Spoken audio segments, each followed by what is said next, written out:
Clips, clips. And remember, citizens, always subscribe. Hit the notification bell as well. And $19.95 plus shipping and handling will keep you out of hell. Described as very serious. They're going to try and do another update later, but he thanked the medical staff who spent the night fighting for the Prime Minister's life, just showing you how serious this situation is. And it's because we're told that the injuries are so severe that they're very complicated. The hospital spokesperson saying that the Prime Minister was transferred in helicopter, went straight into the operating theatre where two different teams of medical staff worked on him at the same time in order to try and save his life. They said that they operated on him for 5 hours, and at the moment he is stable, but underlining that his condition is extremely serious and that he's going to be kept on the emergency ward so that doctors can continue to monitor him.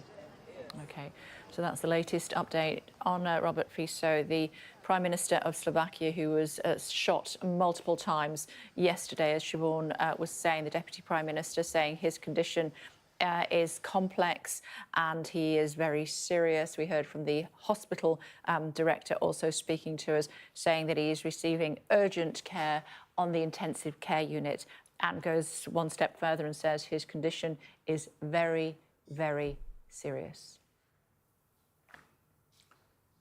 Meantime, US officials say a temporary pier that was being sent to help deliver aid to Gaza has now arrived and is anchored at a beach. Let's get more with Alistair, should we? So what's it going to be used for, Alistair? Good morning. Good morning. Well, this pier had been delayed by quite some weeks. It's been sitting in Ashdod port, just north of Gaza. The delay was partly because of the sea state, but also the security situation in Gaza itself. But about 2.5 hours ago, the US Navy has successfully anchored it to the beach in Gaza. Now, it's not up and running just yet, but could be operating within the coming days. And it will be a complicated system allowing ships, mainly civilian ships, to be able to deliver a lot of aid to Gaza, but it will also involve the US military, the United Nations, who will deliver it within Gaza itself, and the Israeli military, who will secure the landing site. And no American forces, we are told, went on into Gaza this morning, and they're not expected to go on shore when this is operating. But it will be able to provide enormous amounts of aid into Gaza. They think that in the first 48 hours of it operating, they'll be able to get as much, if not more, aid into Gaza than all of the airdrops that have taken place so far. So it could be very, very effective. There is already one ship that left port in Cyprus that has been moored up in the Mediterranean waiting to go in. So that process is underway, and I think at least 2 more ships have left Cyprus in the last 24 hours as well. OK, for now, thank you. Rest of today's top stories for you now. I think President Putin arrived in China overnight. Yes, he did. Going to be meeting China's leader Xi Jinping. He's on a 2-day visit to Beijing, and relations between the two look to be stronger than ever. And Putin's visit couldn't come at a more significant time, with Ukraine struggling to repel Russian forces in the east of the country. Well, our Asia correspondent Nicole Johnston is in Beijing for us. And Nicole, just give us a sense of perspective, if you will, as to how important the meeting is for the two countries. It's a very important meeting. For Russia, it's a chance to show that it's not internationally isolated. It does have very good friends abroad in China. And for China, it's about power and who has the power. Well, from China's perspective, it is the big brother in this relationship. It is calling the shots. Of course, there'll be talks about trade, about the war in Ukraine, but there is a much bigger symbolism underway here. Because when you look at it, these are the two leaders, two of the biggest leaders in the world, meeting at a time when they would like to see the global order reordered effectively. They are fed up with the dominance of the United States. They have been forming alternative organisations, trying to draw in countries like Brazil, India and South Africa to challenge the dominance of the West. And this is a big concern for Europe and for the United States. But Xi Jinping is playing a delicate balancing act here. He needs to maintain that relationship with Europe especially so it can continue to have free markets, free trade, and also a relationship with the United States. So far, he has been able to have it all, but the pressure is growing on China to rein in its relationship with Russia and to reduce its exports to Russia, things that the West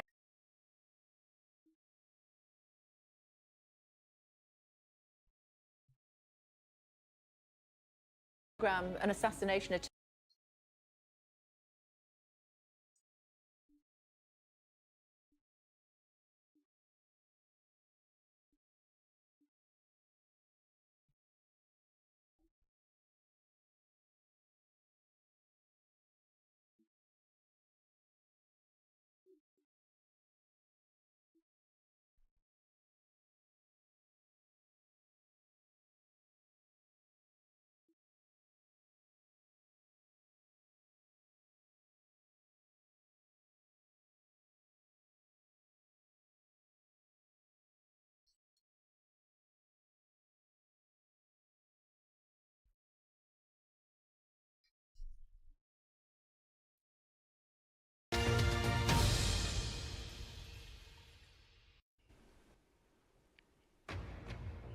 Live from London, this is BBC News.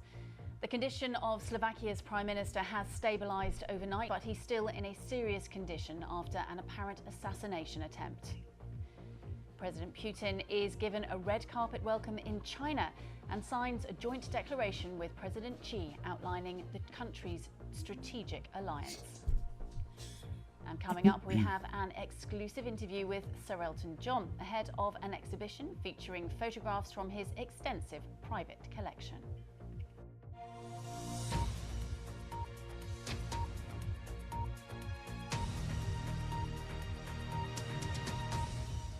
Good morning, I'm Sarah Campbell. Slovakia's Prime Minister Robert Fico remains in hospital after hours of surgery to save his life following an apparent assassination attempt. The Deputy Prime Minister says the PM's condition stabilised overnight, but he's still in a serious condition. Mr. Fico was shot several times as he was seen leaving a government meeting in what the Interior Minister described as a politically motivated attack. A man in his 70s is in custody. Well, let's go live to the Slovak capital, Bratislava, and our correspondent, Sarah Rainsford. Sarah, just bring us right up to date with the latest we know about the condition of the Prime Minister this morning.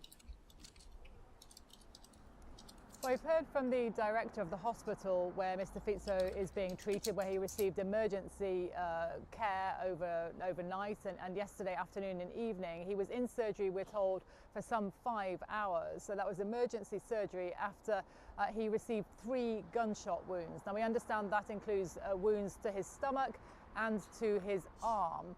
So extremely serious injuries, as I say, long surgery, 5 hours of surgery, multiple wounds. Now the Defence Minister has said that his condition has stabilised and that he is no longer in a life-threatening condition, but he is still in critical care in that hospital, 100 or so miles from where we are here in Bratislava. A dramatic attack, of course. You know, you will have seen those pictures as Robert Fico came out of his government meeting, went out to meet a small crowd of supporters who'd gathered outside behind security barriers, but he went right up to them, extended his hand to start shaking hands with those supporters, and a man just to the right of him reached into a pocket, pulled out a gun and fired 5 shots. And it took some time, moments before Mr. Fico's security personnel realised, I think, what happened and then moved to apprehend the gunman to stop him firing that gun. But 3 bullets did hit Mr. Fico, which is why he is in such a serious condition. And frankly, it is startling that he managed to survive what were described at the time as life-threatening injuries. And we've just seen, watching those images from yesterday, as you described what was happening, Sarah. What do we know about the suspect?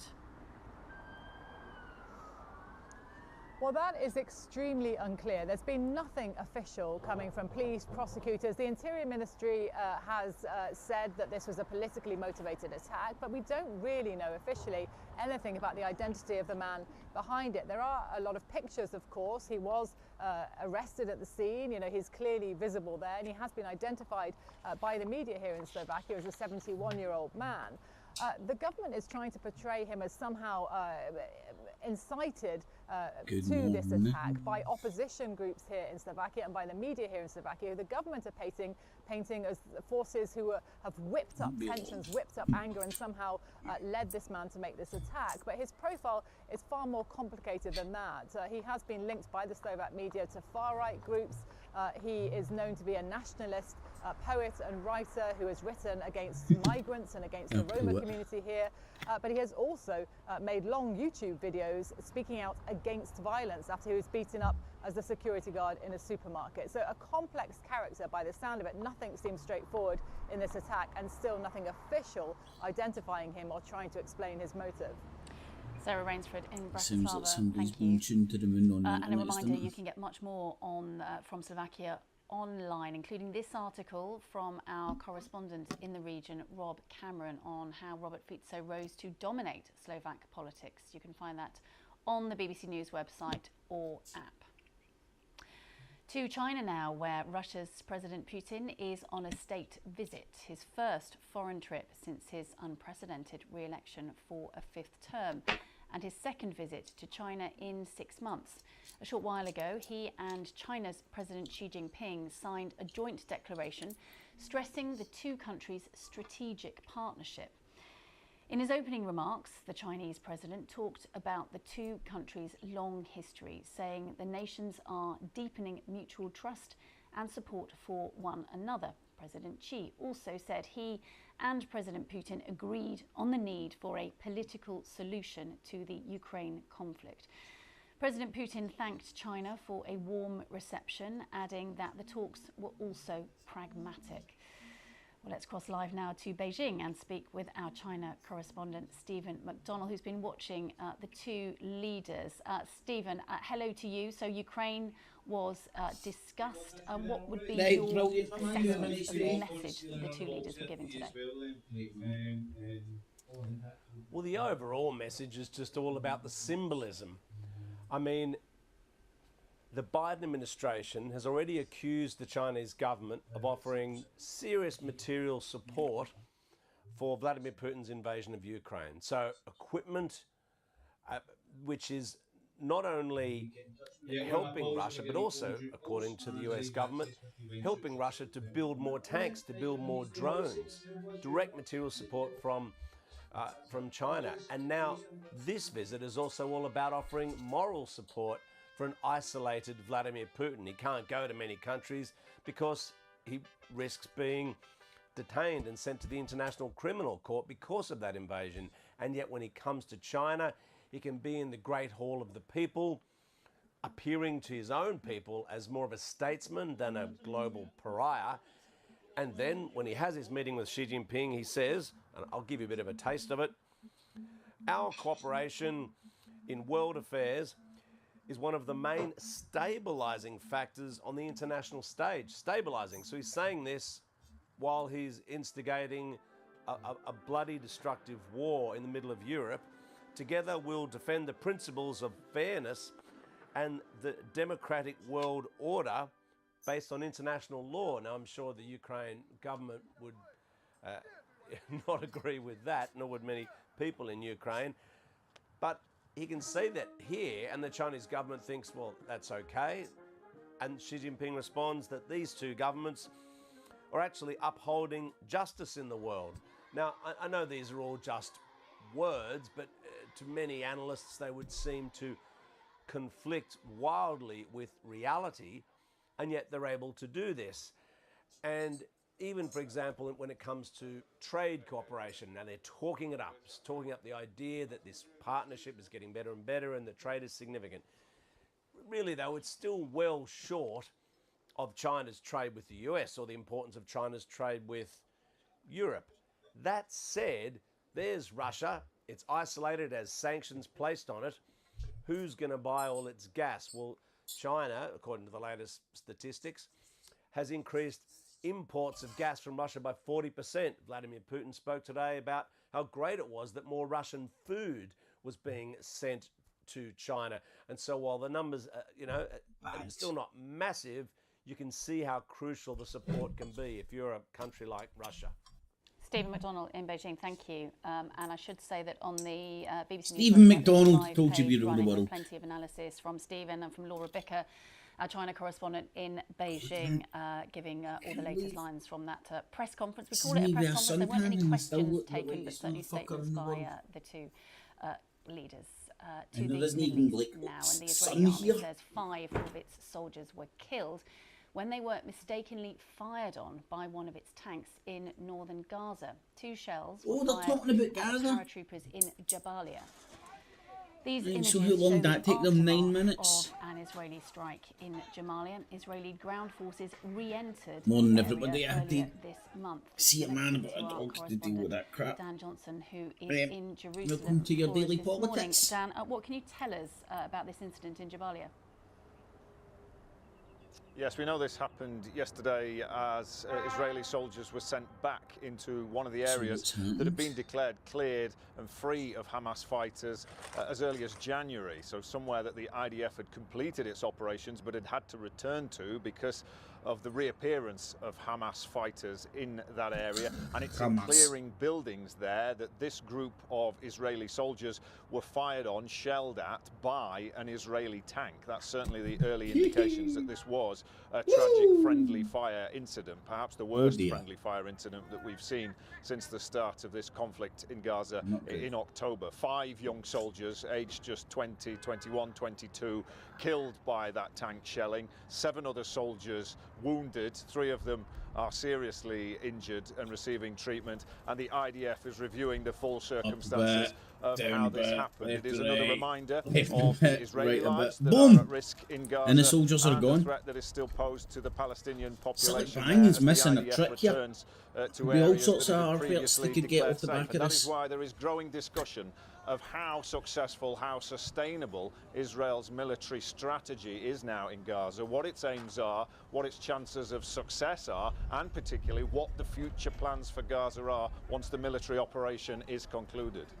Yeah, you've been talking about the fact that it's been on the front pages, really gathering momentum, the discussion within Israeli politics, the Israeli government about this issue. Yes, we've got open criticism and challenge to the way Benjamin Netanyahu is running this military operation from his own defence minister, Yoav Gallant. If we show you the front pages this morning, this paper says a military government in Gaza would mean only blood and sacrifice without purpose. You've got Gallant and Benjamin Netanyahu there with the headline, "This is no way to run a war."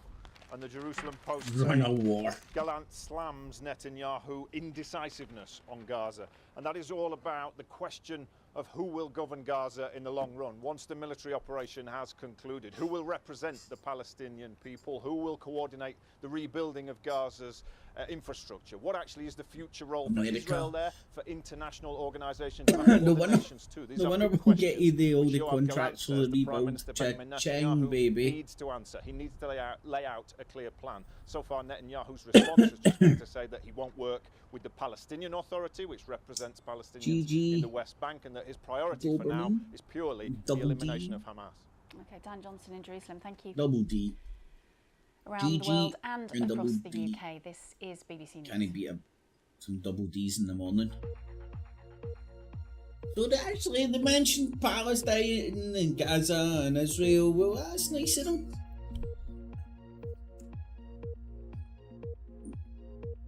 I don't know why these bits make me feel uneasy.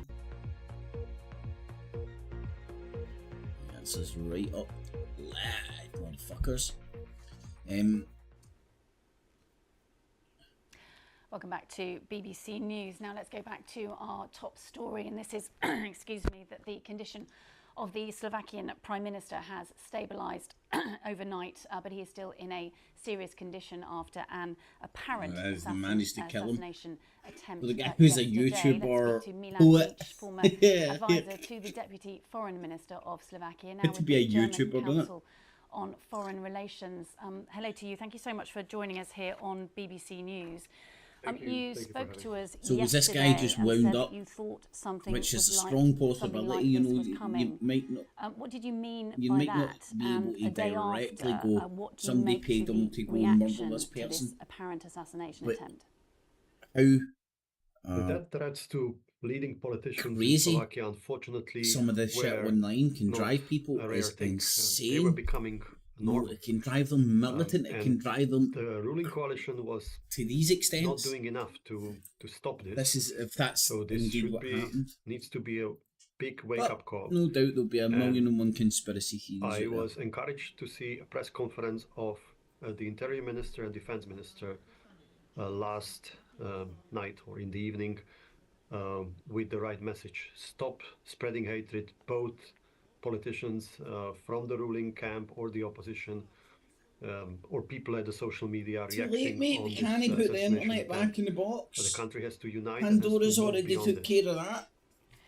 You talked about the press conference. We heard the Deputy Prime Minister of Slovakia, Thomas Taraba. He is accusing opposition parties of using false narratives, painting the Prime Minister almost as a monster. Other people blaming like media sort of kind of like what they're doing to Trump in America. The Prime Minister. Does and, Slovakia feel less or so more or over less here, to be divided honest. today? Well, the Deputy Prime Minister you quoted is from the far right Nationalist Party, and there is an internal infighting within the three-party coalition how to take this. Mr. Taraba is less important part of that coalition. What was crucial is that the deputy to Prime Minister Robert Fico from his party, Defense Minister Kaliňák, and the Interior Minister Shutaj Eštok came with a different message. They need to reinforce this message within the ruling coalition. The Ministry of Interior has increased security detail to most leading politicians and the media as well, because they, I think, are aware what would happen if there is a backlash to this within the society. There is a crucial moment coming politically, which is a handover of a presidency, a liberal president, Zuzana Čaputová, the outgoing president that called this an attack on democracy. She herself was a subject of death threats before. That was the reason why she decided not to run for presidency again. And the incoming president from the ruling camp, Peter Pellegrini, who was abroad but is coming back to the country, they two together as a tandem have capacity to project unity and an appeal to for calm. I would argue the hatred. It's very easy to believe that this guy's been tuned to the moon.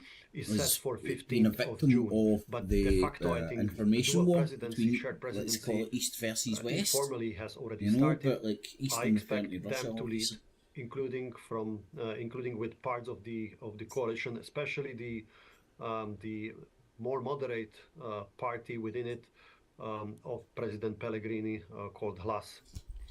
Are you confident that this could be a wake-up call for these divisions to be healed? Look, my home country of Slovakia has been very polarized. I think it was one of the most polarized countries in Europe, along with Great Britain after Brexit, and this has been going on for too long. Yeah, baby. Maybe since the first protest triggered by another terrible murder of investigative journalist Jan Kuciak and his fiancée in 2018. Who was it that got killed over here? Was it Joe Cox? The name rings a bell. Prime Minister Fico at that time. So it's been 6 years of people being so politics, driven so radically insane dialed up by people online, pedo this, pedo that, elections starting with the parliamentary elections last Unbelievable. September, and then presidential elections in April. It was an emotional roller coaster. And according to the first Michael statements Jackson of the shooter, post-op. he decided to act after presidential election campaign that polarized No, hold on. the country. Michael Jackson would have started to Excellent. decay, so he We'll have to actually leave it there. We probably really get appreciate your browner time. as the did he go. Thank you. Thank you for having me. But I get your point. The trial of the man regarded as the main suspect in the disappearance of Madeleine McCann will continue. Oh, Joe hearing Cox, evidence damned. today Double D, from one thank of his you. alleged victims. German national Christian Bruckner is accused of raping 3 women and the attempted indecent. We had any assault dead of politicians 2 in America minors. yet? Speak to Jessica Bounty Parker, happen. who's in Braunschweig for us. Oh, the Jessica, just take us through crackpots what we over there, heard man. The yesterday Trump-Biden and what divide. you're expecting more of today. Yes, so as you say, 47-year-old Christian Bruckner on trial here in Braunschweig, Lower Saxony, for 5 alleged sex offences. And yesterday and today, the trial has been hearing from somebody who's regarded as a key witness, a 40-year-old Hazel Behan, an Irish woman. Now, she has previously waived her right to anonymity. And just to warn viewers, the testimony she's been giving does contain some distressing details, but she was working as a holiday rep in Praia da Rocha in Portugal in 2004 when she described one night being woken up by a masked stranger armed with a knife calling her name, and then she described subjected to a prolonged rape ordeal. At one point she said that she feared that she was going to be killed by the masked man. She described him as a man who spoke in English but with a German accent. Aye, that'll cheer you up in the morning. Now, I'm begging the question, who is this dude and why is it on the BBC? Is this just a random brutal rape that the BBC just plopped out of nowhere? Or does this guy mean something to somebody? Madeleine McCann's disappearance and has never been charged in her case. Jessica Parker in Madeleine Braunschweig. McCann. Thank you. Here in the UK, the Labour leader, Sir Keir Starmer, will outline his party's core messages for a general election in a speech today. He will set out his first steps for government and I need the general election in 6 weeks. of national renewal. Let's speak to our chief political correspondent. Show me the money. Henry, hello to you. So the countdown to the general election is definitely underway. What are we expecting to hear today from Keir Starmer? I think you're right to talk about the general election, Sarah, because while people well, we need to be number one at something, GG, so around the UK are desperate to know when exactly number it's going to be. We don't one. know. But both parties We really are are full behaving of as if the hate, campaign yeah. comes away. It's so We're not going to fun. learn anything new from Sir Keir Starmer today about how he would govern. It was just There's no baffling new before policies, but we now. are going to We're learn the an awful lot new one. about how he intends to campaign to get into government. Because what It we've was done a lately, right-wing we've nutbar called that killed 6 Joe Cox, key wasn't it? steps, first steps. Tommy but Robinson actually, in fucking practice, get on they're that on the pledges. case That's of what they that. used to be called. It's his pledge card. They are going Imagine to if be the it key was- messages that was he it- will was Joe hammer Cox home not a Jew? again and again until polling day, whenever it is. So God. economic stability, the Thanks for being NHS, Jewish, man. border Is that not the security, reason she got energy, killed or something? antisocial behaviour and recruiting new teachers. That is what we are going to hear on repeat from Sir Keir Starmer, because that is what he thinks the priorities of the British public and crucially the swing voters who he wants to win over from the Conservatives are in this election campaign. Henry Zeffman in Westminster, thank you. Now, the pictures owned by Sir Elton John and his husband David Furnish are one of the greatest private collections of photographs in the world. There's more than 7,000 of them. Now, an exhibition of some of them is about to open in London. Ahead of that, they've been talking exclusively to our culture editor, Katie Razzle. Rich people with too much time and money and full of coke. 300 photographs, many on show for the first time. Sir Elton John started collecting after he got sober in the 90s, and with his husband David Furnish After he now gets has sober? one of the world's great collections. I'm so proud of what we collected because we both love photography so much. It just hit so many emotional moments for both of us. The Nan Goldin especially, that one room. And I bought that because I thought there's my life, my old life on the wall. The addictions and the people we lost to AIDS. Yeah. There's a lot of pain and grief on these walls. 9/11, political riots, Civil rights. assassinations. What makes you want to collect that pain? Because in pain sometimes there was a lot of beauty, unfortunately, and I'm drawn to that. And that's why the show's called Fragile Beauty. Seems to me you live your life like a... Da ba da da la la la la la la la. Shit, I need to be on the ball with this shit, man. Fucking Al Jazeera copyrighted stuff. Fucking copyright strike because of Al Jazeera shite. Marilyn Monroe, Chet Baker, they clearly suffered for their art. Did you think you suffered for your art? Well, I did in a way. I mean, but it was self-inflicted. But the pain I suffered was because of addiction and alcoholism. But music saved me. Right, It always okay, has. so... Attempt on a European leader labelled as politically motivated for last nation attempt. Morning, it's 9 o'clock. Coming up on today's programme, an assassination attempt on a European leader labelled as politically motivated. We're live in Slovakia. Tell me something exciting's happened. Also ahead, the US says a temporary pier to deliver vital aid to Palestinians has Baby arrived in girl Gaza. We'll dies have the after being latest hit on by... Wait for And here in it. the UK, Sir Keir Starmer prepares to Land draw his Rover and election Church Car battle Park lines in a in 6-point Aberdeenshire, plan lovely. that harks back to the days of Tony Blair. It's Thursday, the 16th Breaking of news, May. you. The Prime Minister of Slovakia has been stabilised, but Everybody his round condition the whole of remains the UK very, that's got very an app serious had to know due that to there was a complicated wee baby injuries killed in a after being car park. shot several times. Fuck knows why. Police I don't know here what are service it's going continuing to do to question the us, suspect you know. as leaders from around the world condemn the attack. Show of unity. President Putin arrives in Beijing Oh, for the general strategic kind of talks with flavour I China's get for President people in Xi the during a West, two-day the state visit. Press in the West. We speak to the Mayor of Greater Manchester, Andy Burnham, about the Goes he up to infected Russia? blood inquiry and what he thinks should happen to those found to be at fault. It's a criminal cover-up on an industrial scale By who? that has gone on for decades. Boxing great Tyson Fury tells Sky News there can only be one king of the ring ahead of his box office clash with Alexander Boxing's a Usyk. pile of shit nowadays. We No, both but can't I have know destiny of honest being the people undisputed still in this era, go so deep in it, and man, we right won't be young enough to go fielders. into another era to try Pull it. your So socks, 'cause it's a lot of a people D-Day get a for lot of both enjoyment fighters. out of it, but... But it's like, oh, what is this actually? Planet and its ultra cool star tell us more that we live in. I don't know why it's got fucking cold playing background. Good morning. The condition of Oh Slovakia's my Prime God, Minister it's has Skeletor stabilised but being remains very, painted very fucking serious pink. as a result of complicated injuries he sustained after he was shot at point-blank range in what's being described as a politically motivated assassination attempt. Robert Fico was re-elected last September after campaigning to cut his country's support for Ukraine following Russia's invasion. This morning, the Kremlin has labelled the attack an unacceptable tragedy. The Slovakian government will hold a Security Council meeting at 11 o'clock local Right, time. You getting can it. keep Oh up my to date God, with the there's a panel blast from on the the left-hand past. side of your screen as we bring Andreas. in our Europe correspondent Siobhan Robbins. Hello, Ready, Siobhan. We've had two updates on his condition this morning.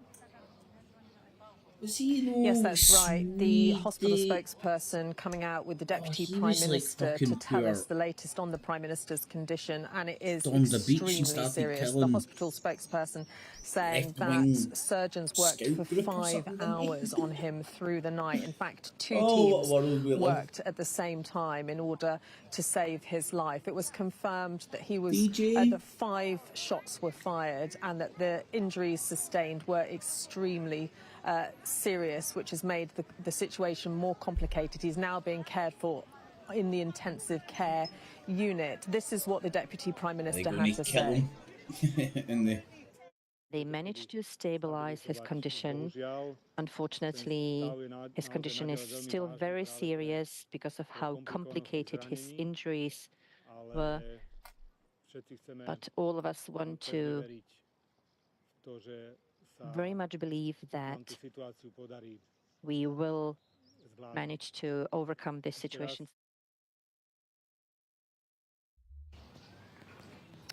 So that's the latest on the Prime Minister's condition. What we understand is that a person was arrested at the scene and continues to be questioned. Now, police haven't revealed any official information about the identity of the alleged attacker. However, local media is saying that it's a 71-year-old man who had a legal license to own a firearm and was a former security guard. And ministers, when they were giving an update yesterday outside this hospital, claimed that they believe this was a politically motivated attack. Robert Fico is a highly divisive ran a figure. YouTube He channel. I campaigned can't wait to on watch a his YouTube more videos, pro-Russia, which will obviously anti-American footing, and the suggestion is that there are deep divisions within this society. You can pretty much say that about every fucking YouTuber out there. Not just across Slovakia, This but guy used around to show Europe and around the world, RT and on have been his condemned widely YouTube from channel. leaders from Joe Biden to President Putin.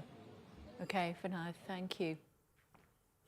Well, the Russian president has met with China's leader Xi Jinping while on a two-day state there's visit my to microwave. Beijing. Oh, no, it's the Relations between the two look to be Chinese stronger than leader. ever, and Putin's visit couldn't have come at a more significant time, with Ukraine struggling to repel forces in the east. Let's get more, should we?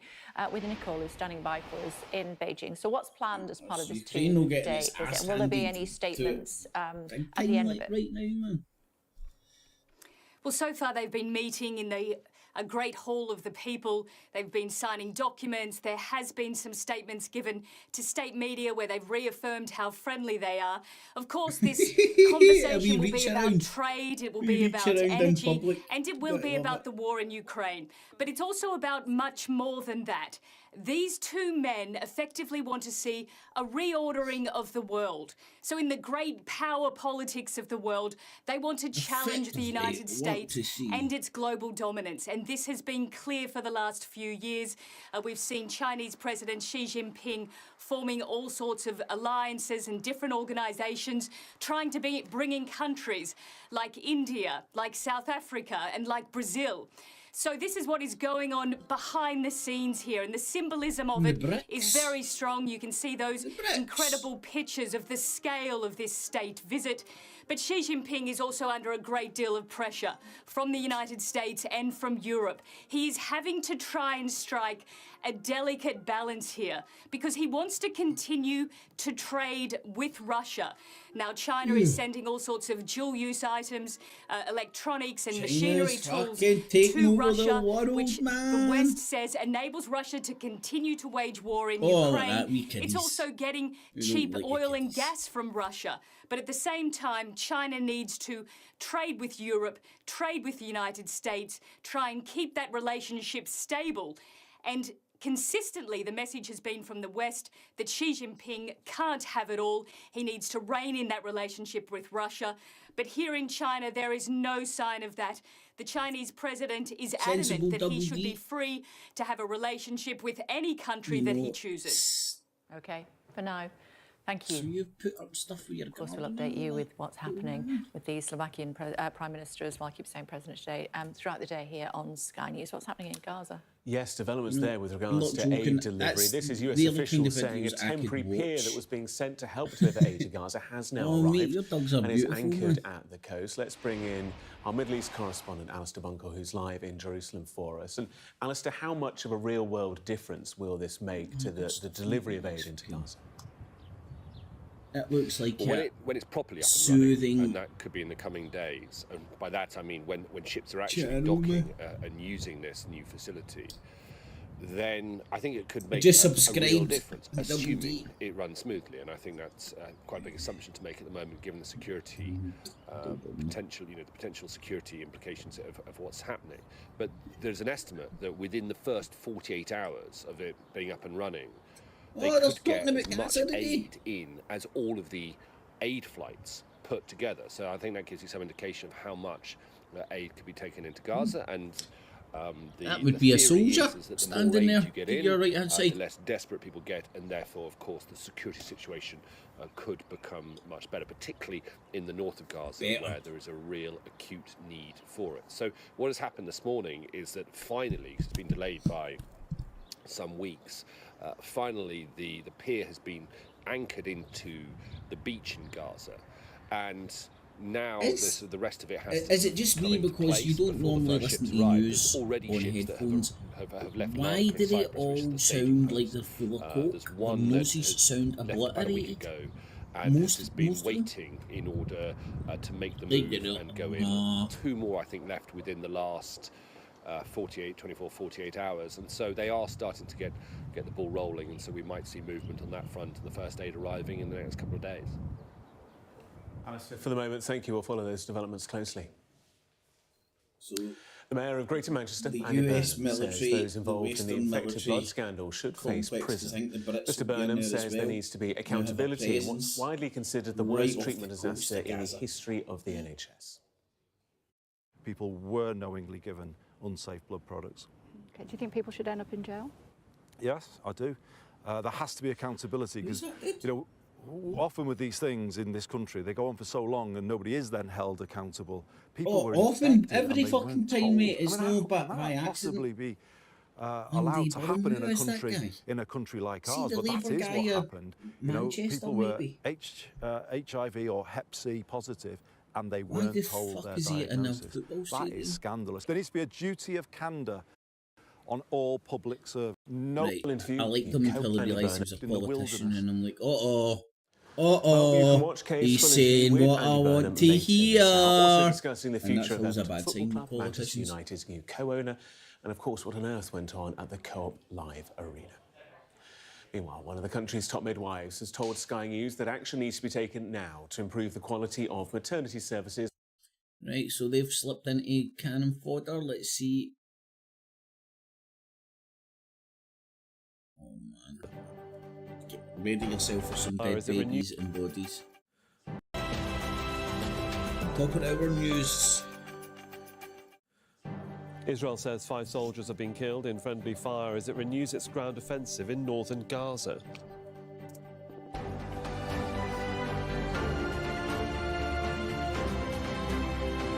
Oh my lord, mommy, I I'm still watching Al feel so Jazeera live tired. from our headquarters here in Doha. Coming up, Oh. exodus from Rafah. More than 600,000 Palestinians forced to flee from the south in just 10 days.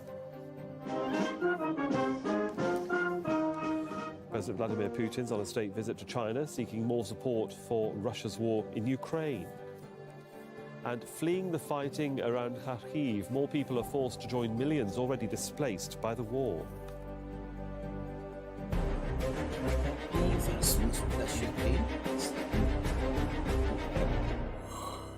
Region capital or We begin in obelisk Gaza, or where obelisk. fierce battle is underway in the north of the Strip. The Israeli military says 5 of its soldiers have been killed and 7 injured in friendly fire incidents in Jabalia. But Hamas has released this video saying 12 Israeli soldiers have died. In January, Israel declared it had dismantled Hamas battalions in Jabalia.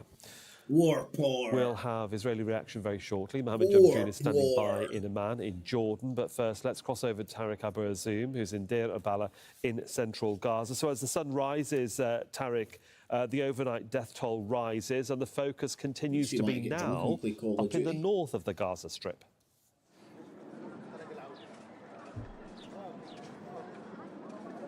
Yeah, that's right, Sohail. The Israeli military is completely focusing now in 2 main areas across this strip, Jabalia in the north and Rafah in the farmost south city in this strip. Now, in the north, Jabalia is considered to be, from the Israeli perspective, one of the strongest stronghold of Hamas movement, where they are trying to chase all the Palestinian armed groups there in order to militarily dismantle the fabric within that area. But battles have been described to be completely violent and aggressive. Specifically, that the Israeli military has announced the death of 5 Israeli soldiers, while 7 others being injured, and those who have been injured have been transferred to Israeli hospitals to receive medical treatment. But the nature of the fighting there sounds critically hard and difficult due to the narrow streets of the camp and the unprecedented scale of destruction being caused by the Israeli ongoing intense military bombardment of the camp. There were 100,000 Palestinians, according to the United Nations, have fled from the camp to the western side of Gaza City, where emergency workers today managed to evacuate and to recover 30 Palestinian bodies were found killed in Israeli attacks. Somebody's got a new toy. Hey, Mohammed, look, I can put a thing and put a red thing on a footage. Central areas of Gaza City there, Suhail. Okay, Mohammed. Tarek Abu Zoom there for us with that update. Thanks very much, Tarek. He's there in Deir al-Balah. Let's cross over to Amman in Jordan, where Mohammed Jamjoon is standing by for us. Hi, Mohammed. Deaths of those soldiers up in the north do affect the public perception of what's going on in Gaza. It's a good stab in the dark, isn't it, man? I don't. You wouldn't get very.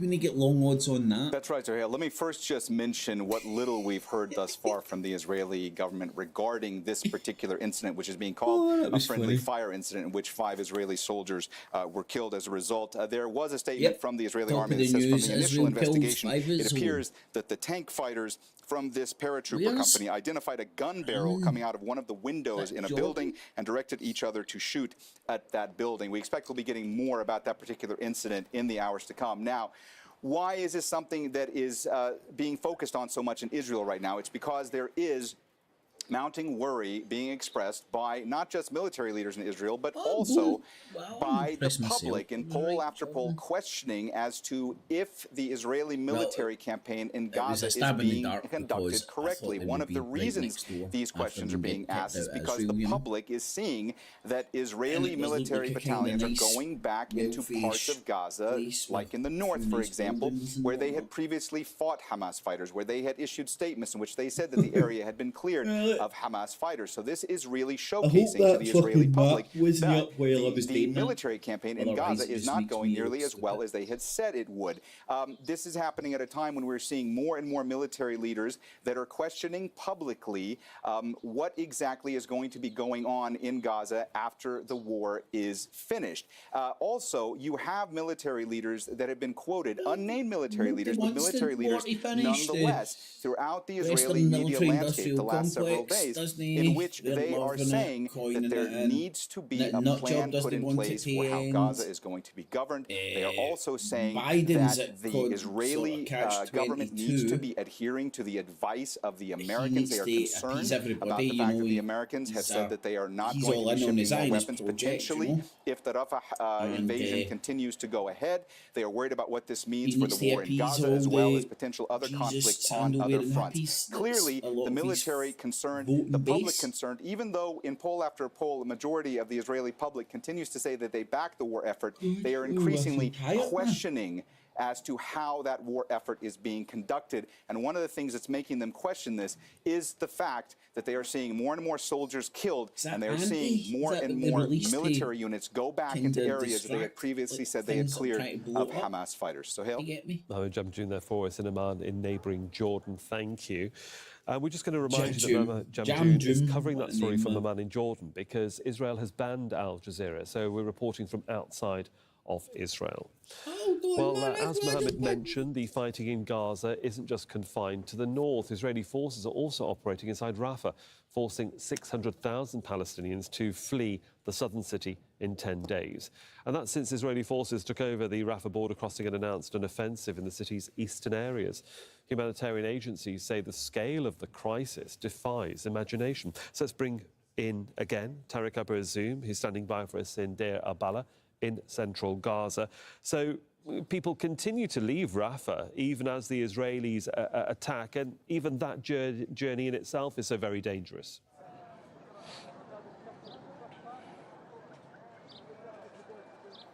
Well, Suhail, under the sound of the bombardment and with the light of the ongoing military evacuation orders that passed to civilians in the eastern and in the central areas of Rafah, families are continuing to flee from Rafah, looking for shelter, which is not easy to get in light of the mass waves of evacuations to the Al-Mawasi and even to Deir al-Balah and the middle areas where it had been told to be safe zone for Palestinians. And despite this fact, the ongoing attacks are still killing Palestinians on the middle area, where 5 Palestinians have been killed in that in multiple areas in the middle regions. They have been brought to Al-Aqsa Hospital in order to be later prepared for burial. But those who have been fleeing are completely challenged by insurmountable fears and problems regarding affording the families protection, food, water, and light of the ongoing blockade of borders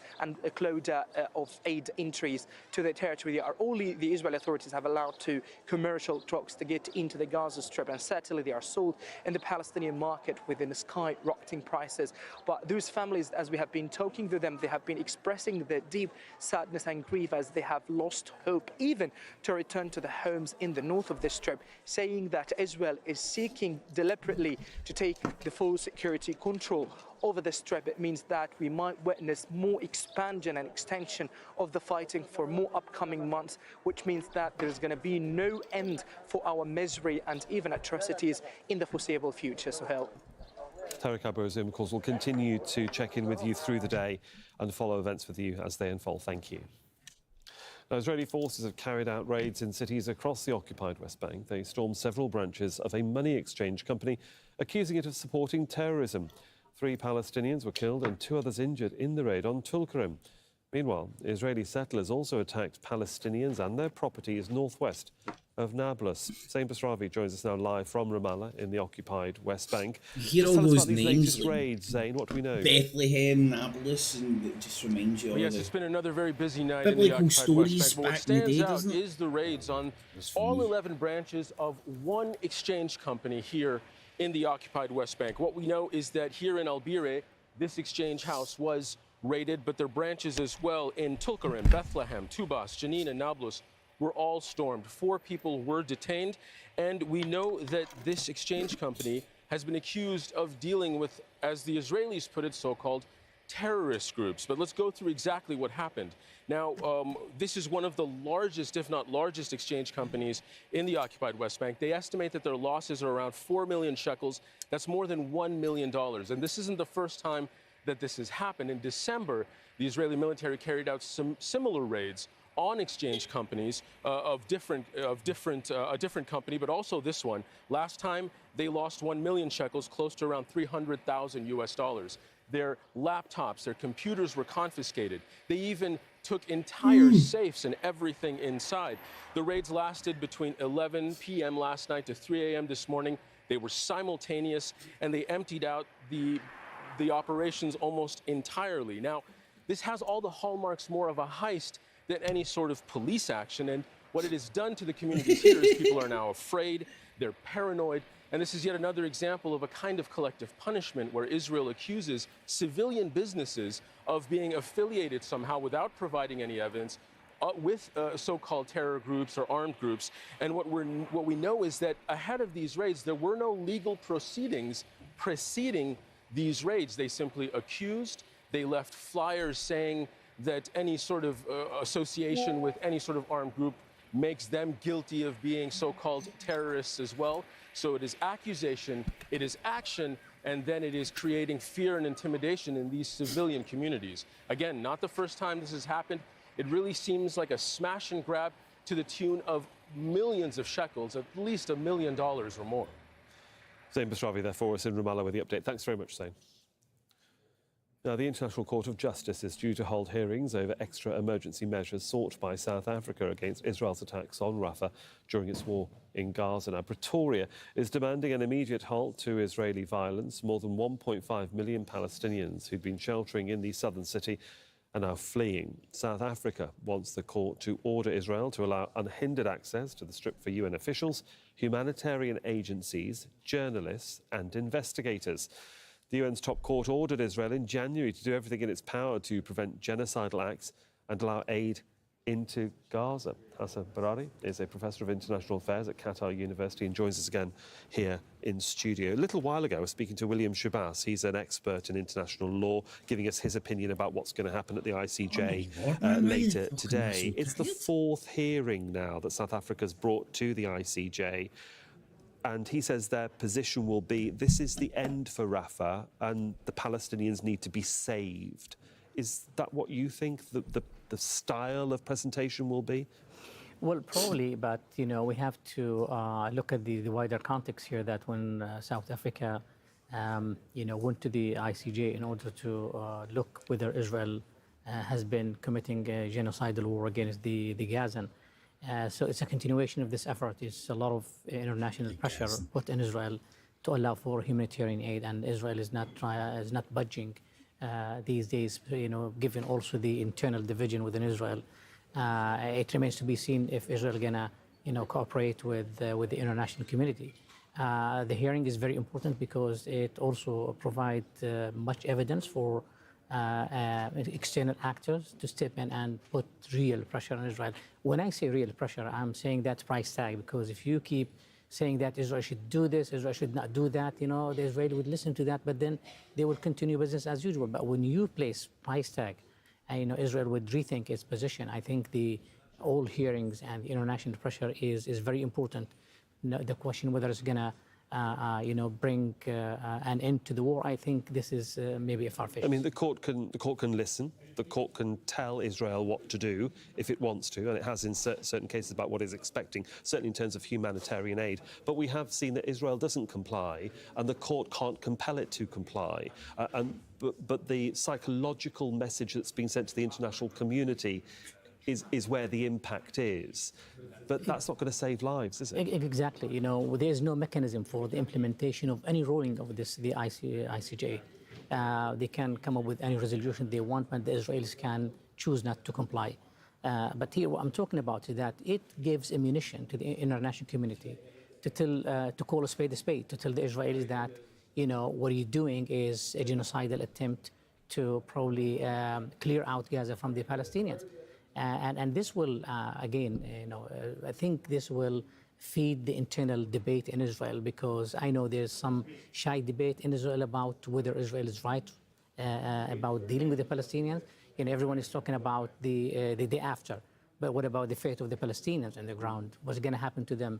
I think this is very important. What the hearing is going to do is going to put more pressure and bring the cause to the forefront of the international debate. In terms of putting pressure on Israel, in the past few days, what we also have seen is Egypt's addition and support for the genocide case of South Africa.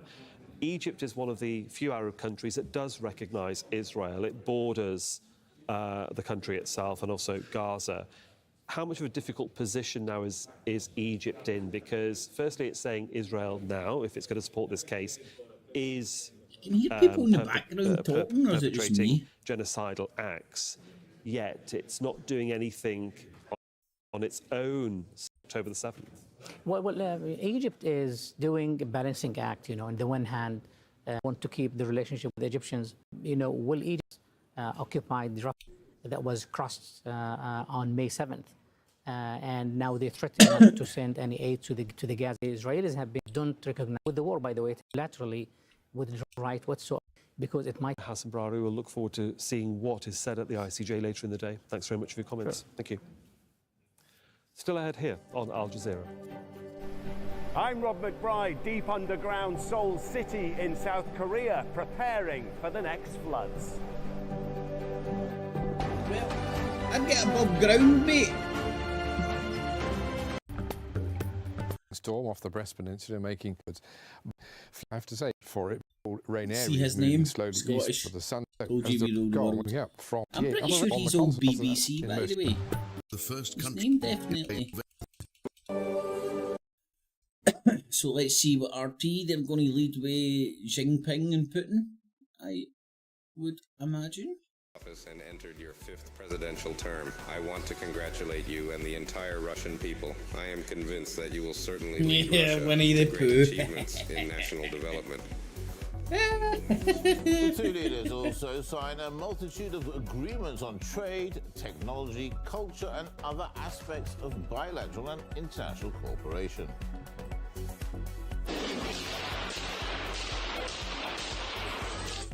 The Prime Minister of Slovakia is in critical condition after being shot. It'll be interesting to see Russia's take on this. Fico is renowned for criticising Ukrainian elites, Authorities say the attack was politically motivated. It is beyond any doubt that it was a political assault with a political background. Deputy PM. You all know that very well. Is he like a rival? Internally. If you get me. Or an ally. Would he benefit Just from gone that dude's 11 death? a.m. here in the Russian capital. Welcome, wherever you're catching the news hour from today. This is RT.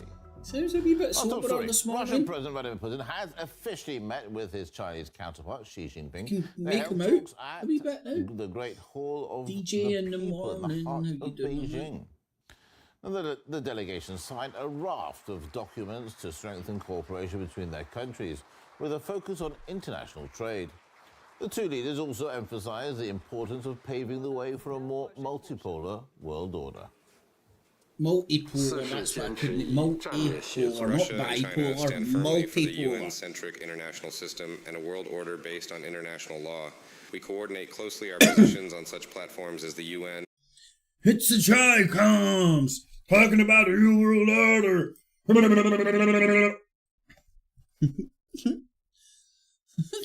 And the G20. Does Alex Jones still do his stuff? We promote a multilateral world order, true multipolarity.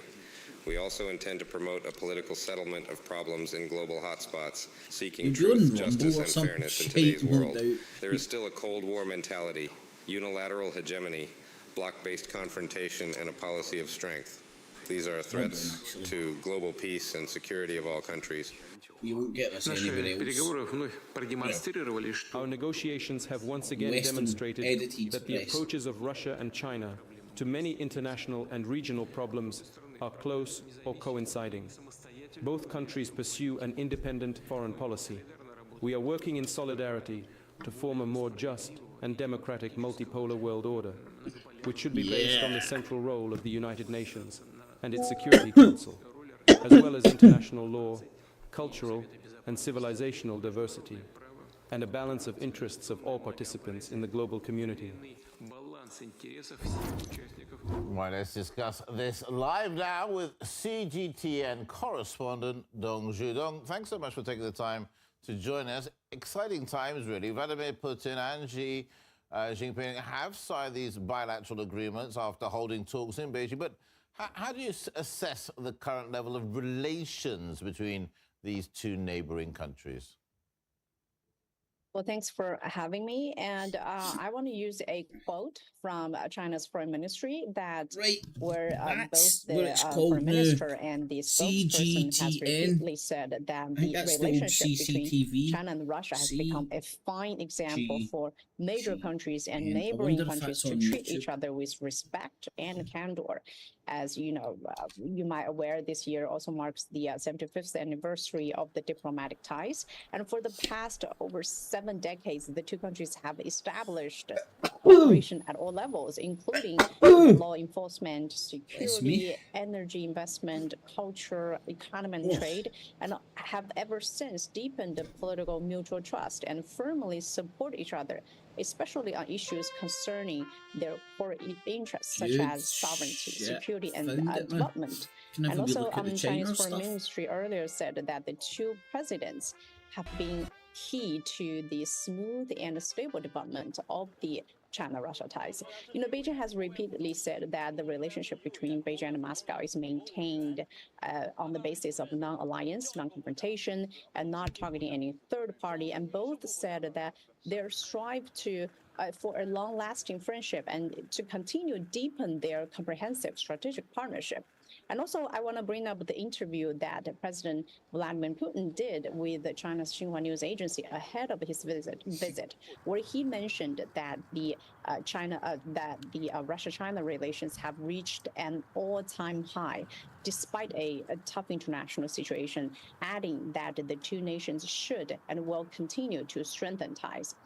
That said, you know, it can be the bilateral relations can be reflected on the economy. You know, the bilateral trade reached a record $240 billion, hitting the target of $200 billion ahead of schedule. And as Chinese foreign minister has repeatedly said that, Russian natural gas fuels numerous Chinese households. And on the other hand, Chinese manufactured automobiles also run on Russian roads. And also this year and the next year, including the next year, I believe, the promotion of China's cultural get cheap and people-to-people fucking cars. exchanges is also a key part Russia's of get their cheap 75th fucking anniversary gas. celebrations. That means we will see more people-to-people exchanges between the two nations. Yeah, Dong, you made some excellent points, so you pretty much covered most of my questions. I think the only sort of thing I'd like to ask is, I mean, originally on the agenda, do you want to drink? There were going to be a handful of memorandums of understanding signed. It seems like 10 or so were, so we don't know the exact number per se, but looking for the future, looking for relations between Russia and China and perhaps expanding to the BRICS as well. What's in it for the two leaders? Are they setting an example? As I mentioned earlier, Chinese Foreign Minister has repeatedly said that China-Russia relations set a fine example for major country diplomacy. And also, this is President Putin's first overseas trip since he taking office earlier this month. And I have to mention this has been a sort of a tradition between the two presidents. Chinese President Xi Jinping has visited Russia since 2013 through 2023. And on the other hand, President Putin has also visited China ever since he took office. From 2014 to this year. So, and also last time he was in China is for the Belt and Road Forum for International Cooperation. So this frequent exchanges between the two head of state and the two leaders obviously says the significance of the bilateral relations that will, bring a lot of prosperities for the future cooperation. I'm not talking shite, mate. Also, This is we the hear most sense from you'll get anywhere on Chinese YouTube. media that a joint statement on deepening China-Russia comprehensive strategic partnership in a new era has been signed between the two presidents. So I'm sure there are more cooperations, no matter in trade. This has got to be making the West's arsehole pucker a wee bit, man. Are expecting to continue to deepen in the years to come. Especially the Yeah, for sure. It's one to watch, especially to get all the details. We're going to have to leave it there. Thank you so much. CGTN correspondent Dong Zhu. Thanks. They'll be watching this and see that China's cozied up to the EU. Now they're cozying up to Russia. And technically, they're all one landmass. That's why the One Belt, One Road initiative. As well as the traditional Russian song Moscow Evenings. After the reception, the two leaders headed to a meeting. Both Vladimir Putin and Xi Jinping praised the strategically important for China taking over the world. Countries, a partnership that has endured through international hard times. He does look like Winnie the Pooh, doesn't he? I am very happy to be here in China among my friends, meeting with you. Thank you for your congratulatory address on the occasion when I was re-elected as Russian president. Thank you very much for your invitation. In March last year, immediately after you were elected head of the People's Republic of China, you also visited Moscow. We have this good tradition of making our first international visits to our countries. This is a true sign of the importance that Moscow and Beijing lay on consistent development of bilateral ties, Russia and China partnership and strategic cooperation. K-I-S-S-I-N-G-O. I welcome you to China on a state visit. A couple of days ago, you took the oath of office and entered your 5th presidential term. Once again, I want to congratulate you and the entire Russian people. I am convinced that you will certainly lead Russia to great achievements in national development. China for recognising over the past the Russian three-quarters of a election as an century, election. China and Russia's relations have been forged under difficult It's an election, not an election, man. It's when it's not, under okay? changing international situations and have become a standard for relations between major states. RT correspondent Igor Zhanov was at the welcoming ceremony with the Chinese and Russian leaders. Let's take a look. We are in central Beijing. Behind me is the building of the parliament, and over there in the distance, the two delegations, the Russian and the Chinese delegations, are here as they are about to greet the two leaders. Here you can see the honor guard. Everything is very, very solemn. You can see there's actually both men and women represented in the front rows, about to meet both Vladimir Putin and Xi Jinping. In fact, we have pretty much over there. You can see the motorcade, probably in the distance. Yeah, the motorcade that is bringing both leaders here.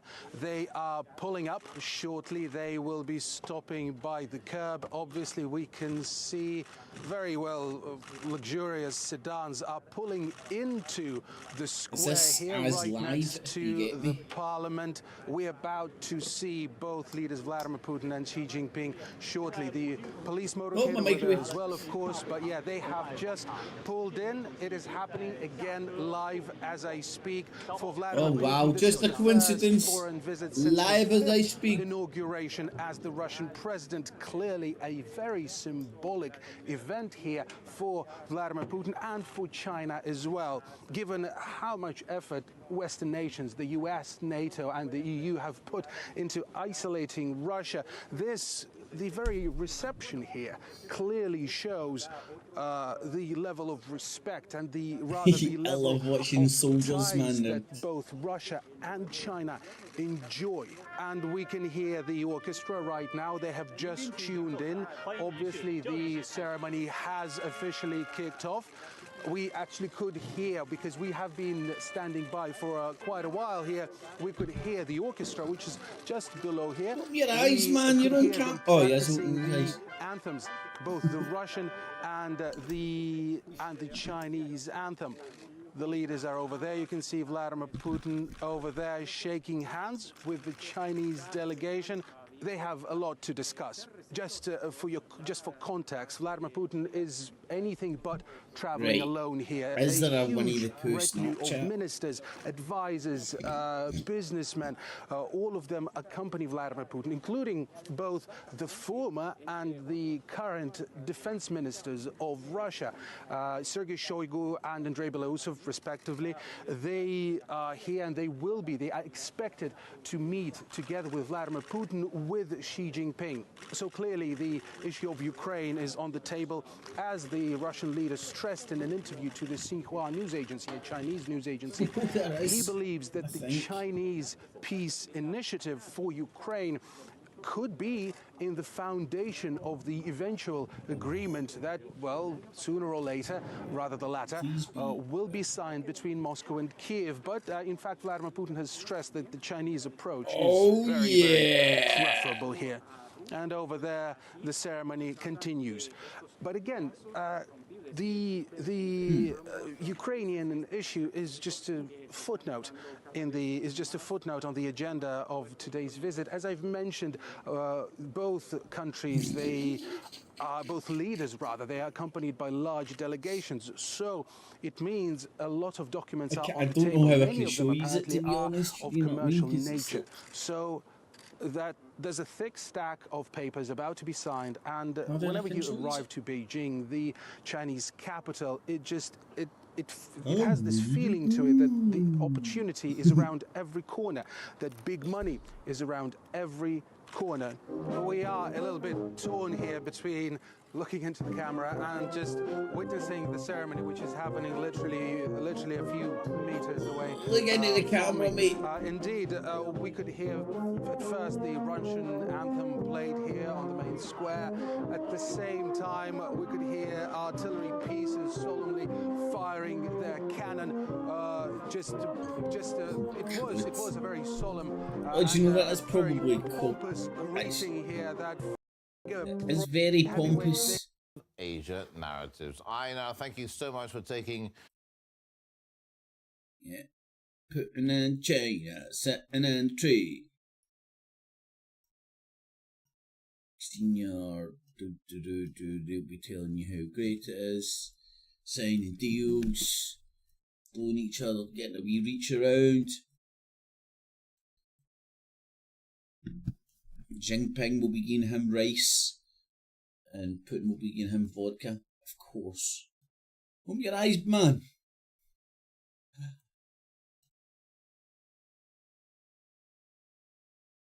Fucking hell, man. Really on the yacht? Right, this is what I was wanting. Schedule on his 2-day visit. So stay tuned here on RT International. Very drunk. It's very Right now, to other news. Slovakia has announced that the Prime Minister's condition has stabilized, but is still very serious. Now, the PM, Robert Fico, was shot multiple times and underwent an urgent surgery to save his life. Authorities say the assassination attempt was politically motivated. It is beyond any doubt that it was a political assault with a political background. You all know that very well, and I can't cope with that internally. The initial information that we have suggests that there was a clear political motivation and that the decision was made shortly after the presidential election. We are standing slowly on the edge of a civil war here as such hateful comments are being made on social networks, so please let's stop this immediately. The attempted assassination of the Prime Minister is an explicit confirmation of this. Currently what we know is earlier today, the statement was released suggesting that going into a van and running over brown people gained some sort of consciousness that he was responding to the directions or directives of the medical team, and James the Interior Minister essentially provided as much information suggesting that his condition is now stable. Look at the we have victims. learned a You little bit don't more say about these people are the victims. assailant's motivation behind the attack. We Legends in their own mind reports are because they get suggesting all that this the positive assailant feedback has on the had social contradicting medias. views over the course of the last Encourages few them to years. act like In extra big 2016, wallopers looking at the his next social time. media accounts and There posts more online hits, suggests more that he had clips. a pro-Russian association with respect to the policies within the country. But much later, towards 2022, there's been a shift in the assailant's demeanor, suggesting that he decided to side with pro-Ukrainian and pro-Western, more liberal nuances with respect to policies within the country and the European bloc, which suggests that there has been some sort of political alignment with respect to the attack. And the other as much side, has been if you said get me. with respect to the statements provided by Slovak lawmakers, they also suggest that the motive behind the attack was indeed political. The position that Slovakia is taking is crucial with respect to Ukraine, as well as the general alliance of NATO and the European Union. Let's lend our ears to the Slovak Prime Minister and what he has to say with respect to Ukraine. Slovakia has other and bigger problems than Ukraine. We don't agree with army in Ukraine. We would do everything also as a part of the EU and support everything for peace in Ukraine and efforts to start peace negotiations on Ukraine. At today's meeting, it became clear that I have different opinions on some topics with Mr. Prime Minister of Ukraine. Above all, it is a view of the war in Ukraine. I reiterated that I do not believe in a military solution to this conflict. Taking everything into consideration, there are broader implications. Slovakia is a member of the European Union. From It's that also a point member of of view, NATO, but obviously has, for appears time, not to be good for your health. opposed Ukraine joining NATO. There's been a great deal of discussion about the European bloc or NATO sending troops to Ukraine. Bratislava has opposed this position as well time and time again, but there are other issues that have also been opposed, and that is the President-elect Peter Pellegrini, who is going to be assuming office soon, and his position is similar to that of the Slovak Prime Minister, and this will have greater implications throughout the European Union, as well as Slovakia's position within NATO. So it's safe to assume that the events that took place aren't going to necessarily end here, and it will lead to greater discussion throughout the European bloc. Well, that wraps up this news hour. As always, it's great to have your company here on RT International. Be sure to check out RT.com. There's a lot of interesting stories there. We'll be back in about 30 minutes. Of papers about to be signed, and whenever you arrive to Beijing, the Chinese capital, let's see, our Press TV are saying that they're going to be full pelt Gaza from the get-go, aren't they? I'm going to guess. Rest of the headlines, at least. 5 dead Israeli soldiers. You know, we can brag about that.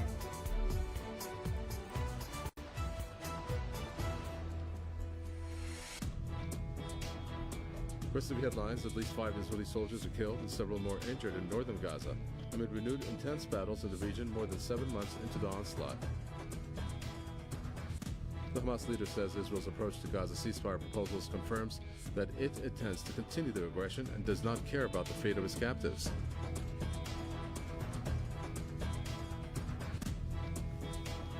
Also on the headlines, U.S. police use force to disperse pro-Palestinian protesters at the University of California in Irvine, making several arrests.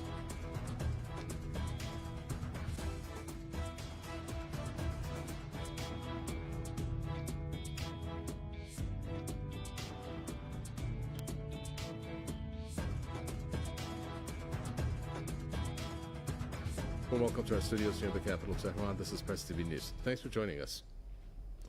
The Israeli military has confirmed the death of 5 more of its soldiers in the northern Gaza Strip, as Palestinian resistance groups continue to deal heavy blows to invading troops.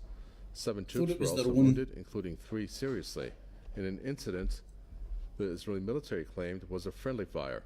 It said a tank operating alongside the soldiers fired 2 shells at a building where they had gathered.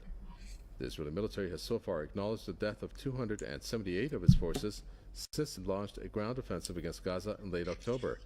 But resistance groups and several media outlets say that the regime is downplaying the actual number of fatalities among its troops to cover up failures in Gaza and to avoid the Israeli public outrage.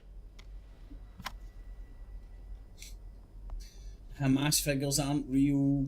The Israeli figures aren't real. There, it's a large number of rockets that have been fired by the Hezbollah resistance group, where 60 of them have been fired and have targeted what it says Zionist entity targets. So Zionist, 60 take a rockets drink. fired at Zionist entity targets by the Hezbollah resistance movement.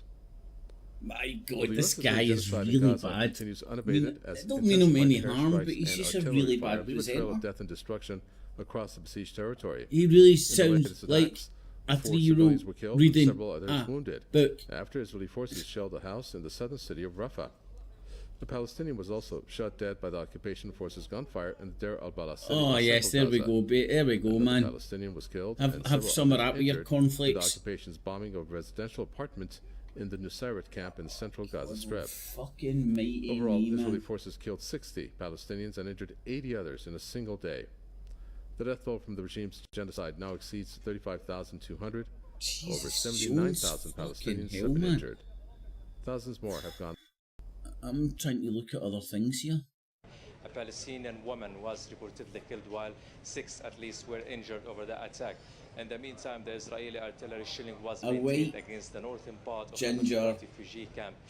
In Iranian. Gaza City, the Well, situation is still catastrophic, whereas the Israeli warplanes I didn't think there would be a big market for suntan lotion, Gaza City. The or last one sunscreen in targeted Iran, a residential but building in a Sidra neighborhood. we At would be least wrong.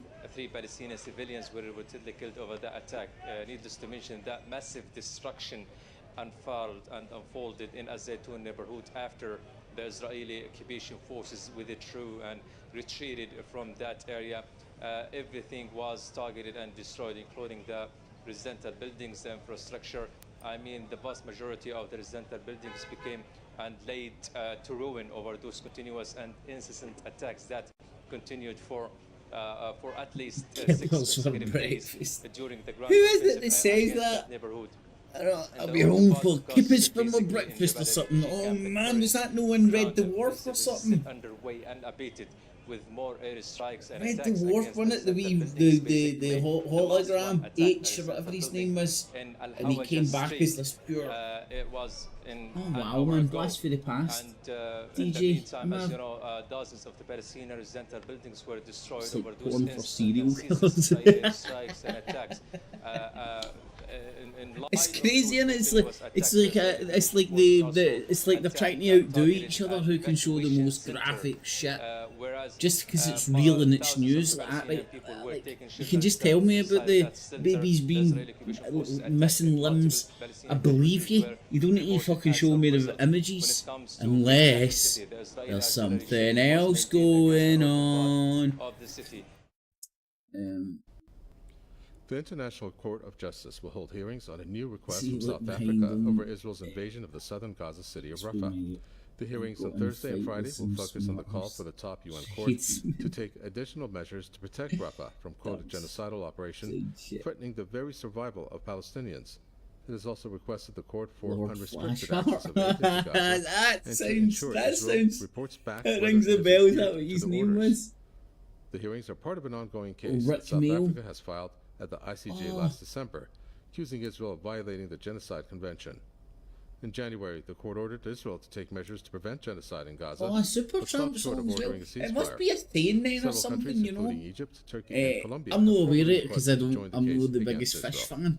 If I eat fish, it has to be a fish finger, fucking caked in so much smack sauce I can't taste the fish, or a chippy, so I can just taste the grease and the vinegar. I kid you not, I'm not a big fan of fish, man. Never have been. Seafood in general. This year's Nakba commemoration has been dominated by the plight of around 2 million Palestinians in Gaza amid the ongoing Israeli genocidal war in the besieged territory. Displaced Palestinians believe that the current situation is worse than Fish Nakba, finger, as brown hundreds of sauce and thousands tuna. have been forced to leave their But homes do you know what I since the love regime doing, began right? its deadly onslaught on Gaza. Buy the cheap balsamic vinegar, although it would best be balsamic because it's a wee bit sweeter. The 2023-2024 Cheap tin of tuna, Nakba had been open it planned up, against the Palestinian drain people it, several years ago. and then just fill However, up your the tuna opportunity tin up aroused now, with a wee either sprinkle intentionally of or onion unintentionally, for and an even balsamic greater vinegar. Nakba than that of Lovely wee snack, man. 1948, with far-reaching long-term repercussions. This is mere destruction, not a Nakba.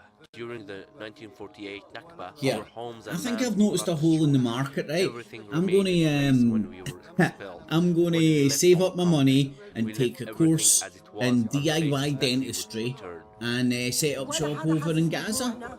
Look, No one feels there's our 2 pain. customers No one already. empathizes with us. Since the war started, I've had problems with my vision because I've cried so much.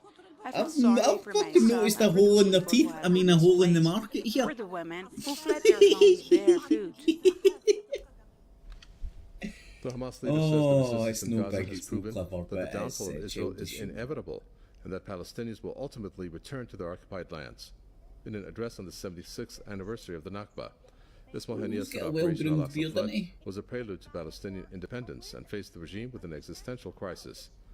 On the ongoing Gaza ceasefire talks, he said that Israel's approach to ceasefire proposals proves that it intends to continue the aggression and is not concerned about the fate of its captives. Haniyeh said that Israel's refusal to respond to the flexibility shown by the movement and its aggression on Rafah have put the fate of negotiations in limbo. He said the U.S. is biased toward Israel, providing it with political support and cover for its genocide. And Freeze the perhaps frame! post-war management of Gaza Here's will a be hit decided on by the the movement Zionist through national regime. consensus based on the interests of the people of Gaza. He said that the Israeli aggression will be defeated without a doubt, no matter how long it takes. They do have the most In an interview with Press TV, Palestinian ambassador to authentic Nigeria, Abdullah war porno, don't they? Shawash Press explains why TV. the Palestinian people remember May 15th Straight as Nakba fade, Day. or Let's take a listen. is it Hamas fighters? Hezbollah is the Lebanon dudes in it. Because the majority of the Palestinian people, we are talking about 1 million, Palestinian approximately 1 turned million into refugee. Palestinian out of 1.4 million Palestinian was expelled and ethnically cleansed from Palestine. 531 village was and towns, of course, was completely razed, and we became. Don't say that again. I might remember. 531 village was and towns of the Palestinian. To Nigeria, Abdullah Shawash. Approximately 1 million Palestinian out of 1.4 million Palestinian was expelled and ethnically cleansed from Palestine. 531 village was and towns, of course, was completely razed. 500 villages we and became a towns. refugee in Lebanon, Syria, and Jordan, West Bank, and Gaza for sure. We lost the peace long time ago as a Palestinian people. We lost it by the Nakba. We lost it when they ethnically cleansed us from our Deep-fried battered blood. When they continue. I tried that, Barry. I tried that. I remember the days when fucking you used to have, well, my mom and dad, my granny and whatnot used to have lard in the fucking on the counter, man.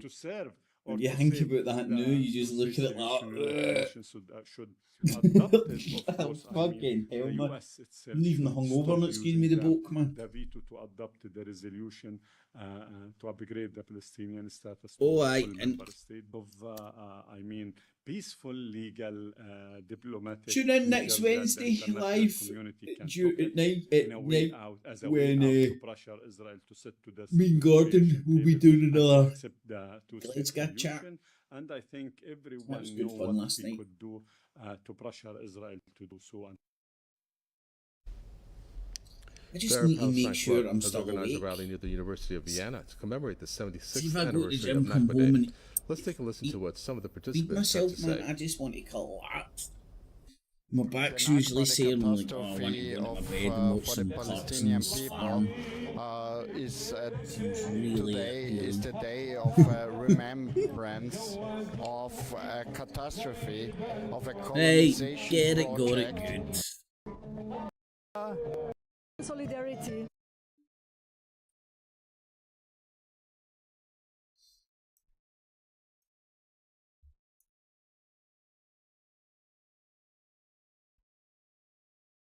You know, I was just thinking, right, see if I did want to wind cunts up, I could put my recently new acquired Rangers top, no shameful old man with a football top, and go to a pro-Palestinian thing, and not wind anybody up, but just go to it, and I would imagine I would probably get a reaction. I wouldn't do it because it would be just baiting people, man.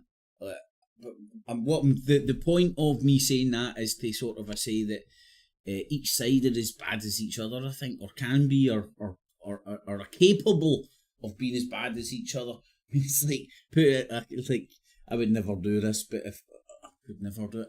But if somebody put on a Celtic top and went to a Tommy Robinson rally, and again, you'd not wound anybody up, but just wore a Celtic top and went to a Tommy Robinson rally or something, man, you know they're going to get fucking shit said to them, man. You know it's going to be IRA this and anyway, right. They're going to show us any more dead babies. Police removed an encampment, and pro-Palestine protesters briefly took over a lecture See, hall. the protests are still Abandoned going. the university to divest And from Israel. the Western On the other side, press the Atlantic has in Barcelona, locked all Spanish this students shit called for sanctions down. against They're Israel scared and the end of Israeli people genocide in fucking Gaza. gravitating towards Also it, in you know. Greece, more than 2,500 So people they're trying to marched onto reduce streets the of Athens coverage to it the Israeli gets, embassy, in my carrying opinion. Palestinian flags and And chanting it's slogans such as Free Palestine. It's At a least 3 people were educated detained after opinion brief in the clashes with sense that police who guarded sit the regime's and embassy. compare fucking umpteen news holes side by side and compare notes. Pro-Palestine A good few mornings in a row and whatnot, you get a flavour of this shit. continue to redefine what was long considered an It's a ardently worth pro-Zionist while. country. With social and alternative media giving the nation's youth unprecedented honesty regarding Israel's crime and illegitimacy, a new poll finds Hey, that for 65% of anarchy! American V for college students support the vendetta! protests, with half of protest supporters saying they sympathize with Hamas. The shift in public sentiment has not been accepted by university and political elite. The United States is enduring their worst student repression in over 50 years. Pro-Palestinian supporters have erected camps or staged sit-ins on over 100 college campuses across some 40 Chicago. states. Authorities have responded by making Chicago. nearly 3,000 arrests, Chicago. using tear gas and police brutality, and even firing rubber bullets on peaceful student demonstrators. Many say the massively expensive and Genocide, elitist Joe. system of higher learning in the United States has been exposed as lowbrow, intolerant, and riddled with hypocrisy. A lot of these universities are teaching about the civil rights movement. They're teaching about the Trail of Tears and the Native Americans and that genocide, and they're teaching about many uprisings and protesting. Fuck for us was in Palestine. No, We were on Native wrong, American. and it's not right. And I think it's also sad that these are students at the end of the day. They're not. It's not as if this is a violent encampment. A lot of these encampments are teach-ins. You know, we're having teachings about Palestine, where it's a Your community. messaging doesn't I think a lot put of it, times fit very the twisted narrative. especially in Western media. Will it where they war? frame this as if we're violent and we're aggressive and we're prohibiting people from going to school, when that's not the case. At the last university camp standing in Chicago, Tina Park. protesters are humbly proud Probably of smells what like a Tina historic Park as change well. they have helped to create. They can only hope that college administrators don't resort to police violence, expulsions, or attempts to ruin the personal futures of protesters. I think the encampment movement specifically is a type of protest action the U.S. hasn't seen in like See, where's the Rangers wearing? Where's the Rangers hat wearing protesters? It's spreading all across the country, and I really think that the pushback that we're seeing is the fact that some institutions just haven't had to confront questions of free speech like that before. And it's really unfortunate that the exception is that free speech ends at Palestine. Many universities have refused to seriously talk with the protesters, whose main demands are an end to military aid to Tel Aviv, divestment from Israel, and an immediate ceasefire in Israel's latest attempt at ethnic cleansing and genocide. Rami Mazahari, Press TV, Chicago. Joe Rogan and all the mushrooms have a lot to answer for, man. Following suit with universities across North America, students at the University of Calgary that was noteworthy, because that's been off the news cycles. Oh, lordy lord. And continue divestment Is this a fucking refugee? What the fuck's wrong here? Military technology in order to profit from wars globally. Oh my god!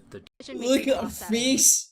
She's either got like Tourette's, right, or she wants to murder some cunt, man. She looks like fucking Tank Girl, fucking in a Nazi concentration camp. For choosing investments. Look at her face, look at the rage. Complete and continue divestment of corporations that develop military technology. Military technology. Fucking, if it was up to me, I'd ban the slingshot. Fucking hell, there's the face of fucking hug a tree fucking society and a half, innit? Fucking Tank Girl or jacked. She hasn't jacked up, man. She looks like she's obviously a fucking. She's a dying vegan, that's what it is, man. She needs a good fucking steak sandwich rattled down her throat. Steak sandwich. In order to profit. Look at that. From wars globally. I don't know. This is just too good to be true. Choosing investments. In addition, complete and continue divestment of corporations. Sorry if this is annoying you, but it's highly entertaining me. Military technology in. Oh yeah, man! Military technology. Hey, keep going, baby. Keep going. To profit. Order to profit. Oh yeah! Look at the camera. Get that hit. Doom, doom.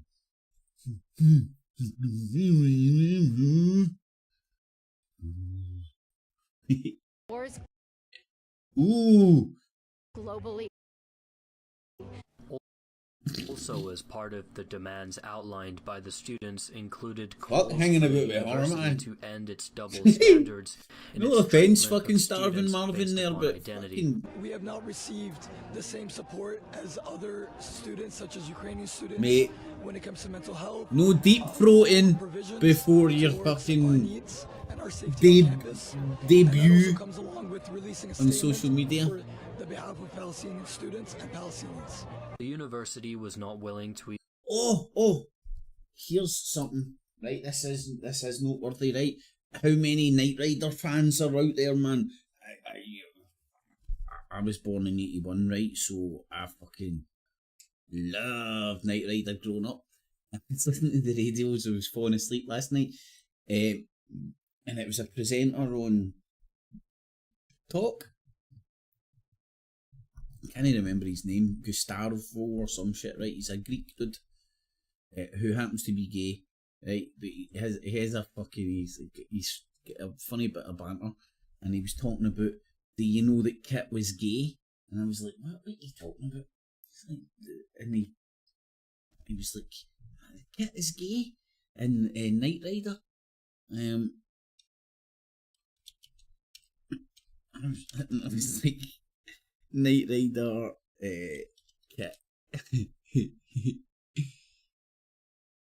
Do do do do do do do do do do do do.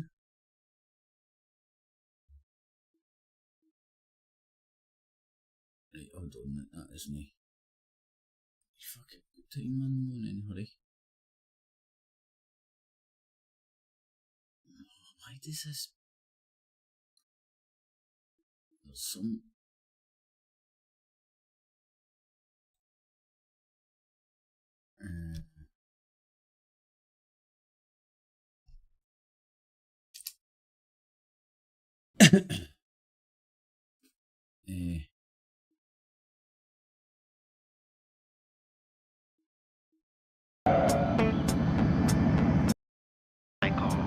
Michael! Leave me alone. I'm coming with you, Michael.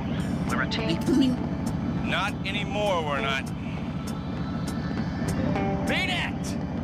He's like his gay best pal.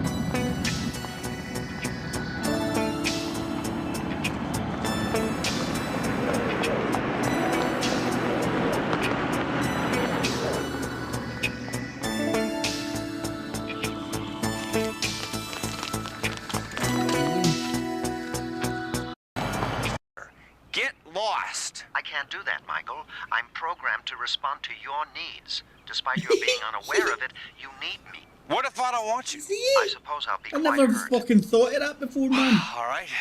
Still love Knight Rider. It's pretty hard to get around without a set of wheels.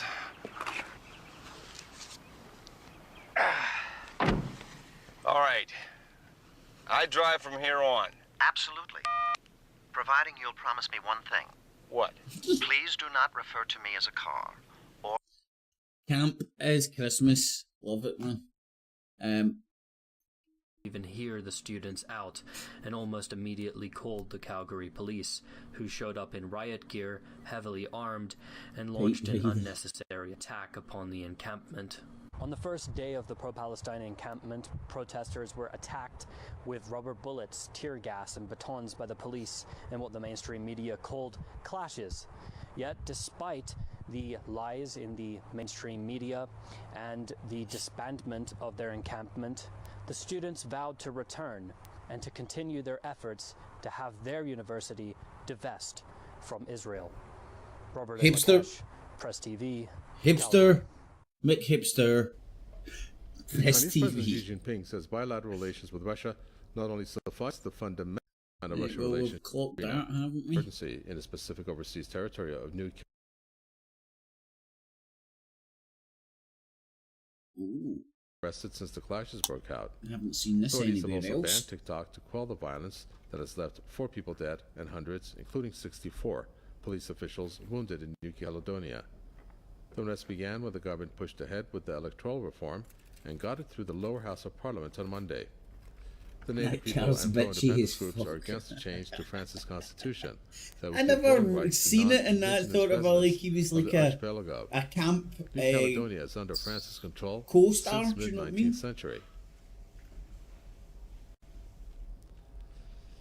Iranian families of martyrs and victims of the 2017 terrorist attack in Zahedan have gathered in the capital, Tehran, to call for justice. They shared their harrowing experience. Don't and go there, condemned the US Michael. government for sponsoring terrorism Okay, in good. the region. Look at my big hairy chest. It was 6 years ago that 27 Iranian families lost their loved ones who were killed in a terrorist attack in Zahedan. 13 others were seriously wounded. The attack was carried out as the IRGC members were going back to their hometown of Isfahan when their bus came under attack and exploded. The Pakistan-based so-called Jaish al-Ad terrorist group claimed the assault after a while. Now the families of the victims and the injured gathered in the capital Tehran to share their harrowing experience and express their rage and anger towards terrorist groups and terrorism, which claimed the lives of 17,000 Iranians over the past 4 decades. I sat with Mahmoud Dehqan, who has lost his leg in the attack. He talked about his harrowing experience. Of my path. Oh, fuck's sake. Dead babies and bodies and the mutilated soldiers. Oh, there's a wee bit of God. He speaks to God. What was Erdogan saying there?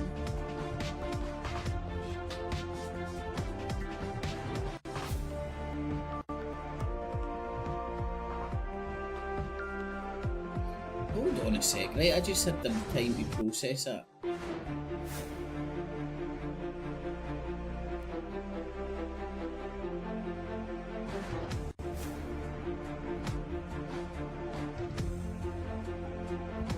It's the Erdogan one.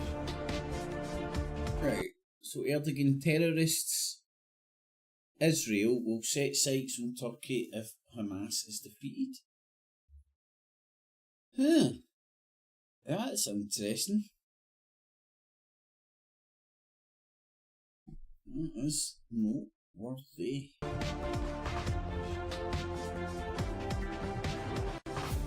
Is this the Arab world kind of getting a wee willing to voice a wee bit more support for Palestine now?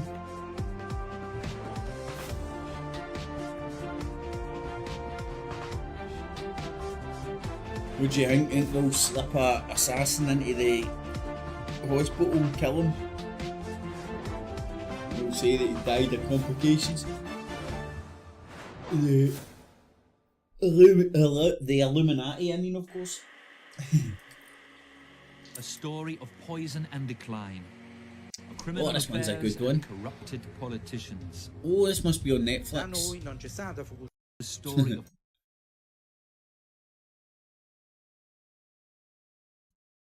Yeah, it seems like news.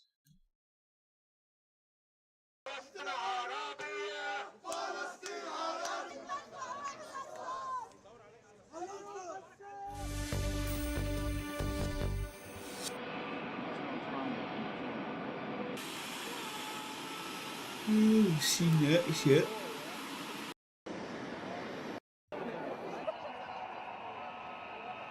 Georgia. The foreign influence bill was passed.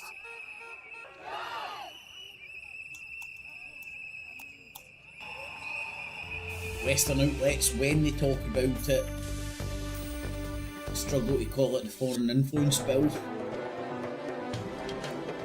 They call it a Russian-like law.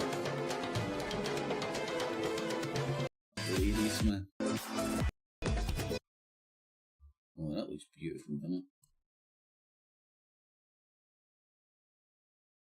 Day is marked to honor the natural wonders and cultural legacies of Africa. Proclaimed. Well, good luck to you, pal.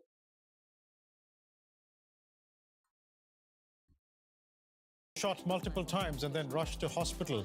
We'll bring you an update on his condition and the suspected shooter. Also coming up, German wave. Russia's President Vladimir Putin meets China's Xi Jinping in Beijing. The two leaders hail their countries' ties as a force for stability in what they call a chaotic world.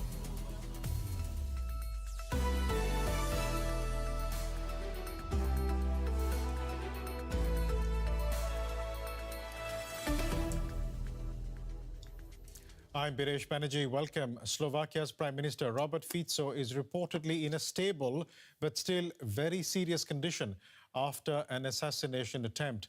He was shot multiple times after leaving a political meeting.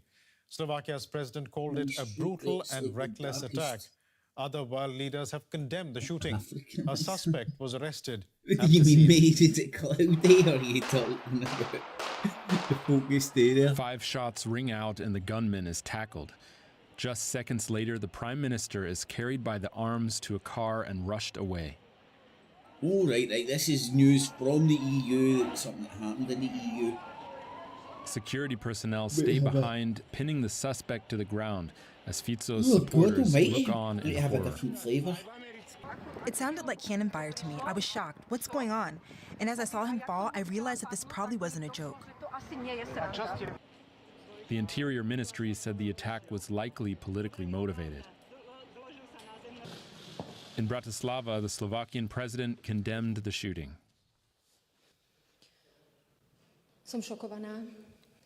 I am shocked.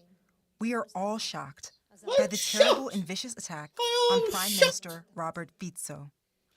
A physical attack on the Prime Minister is, first of all, an attack on a person, but it is also an attack on democracy. I think she's double crossing him. The hateful rhetoric under we and see above in society leads to hateful actions.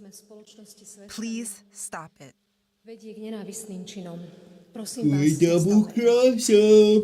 Support poured in from European leaders. EU Commission President Ursula von der Leyen wrote on the social media site X, "Such acts of violence have no place in our society and undermine democracy, our most precious common good." The White House reacted as well. President Joe Biden said in a tweet that we condemn this horrific act of violence. Our embassy is in close touch with the government of Slovakia and ready to assist. Robert Fico has long been a controversial figure in Slovakia's politics. Often described as populist or left-wing nationalist, he has opposed immigration and threatened to withdraw support for Ukraine in its defense against Russia. For more on this, I'm now joined by former Slovakian Prime Minister Eduard Heger. He was in office from April 2021 until May 2023, and he joins us now from Bratislava. Welcome, Mr. Heger. What is your reaction to this assassination attempt?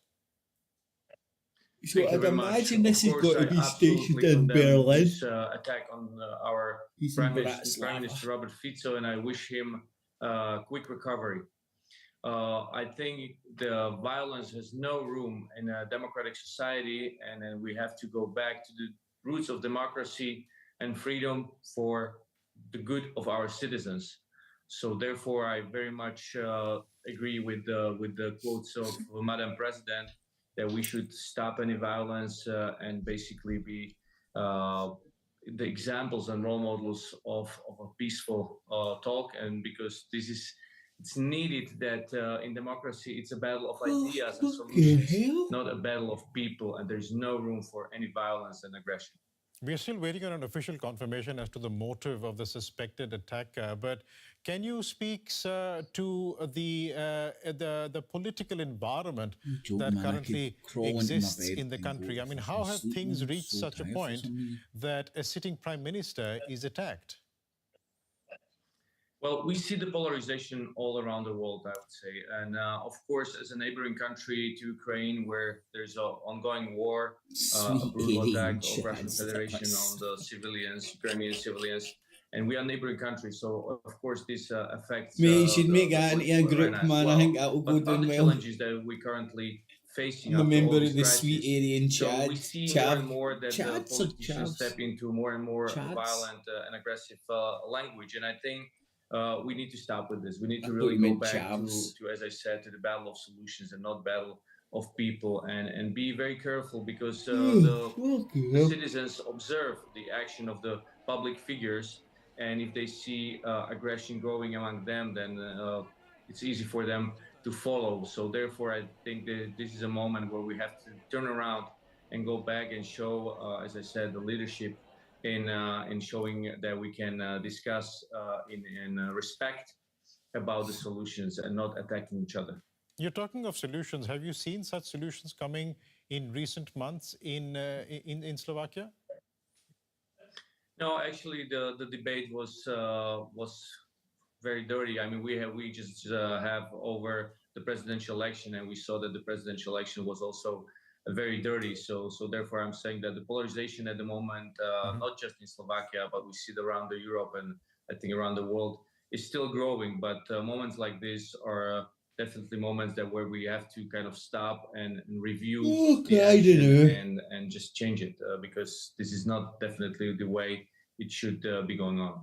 You wrote on X, the platform formerly called as Twitter, on the 19th of March that the presidential election in Slovakia will decide if the country stays in the Western club. You warned of a quote, devastating effect if Peter Pellegrini becomes president.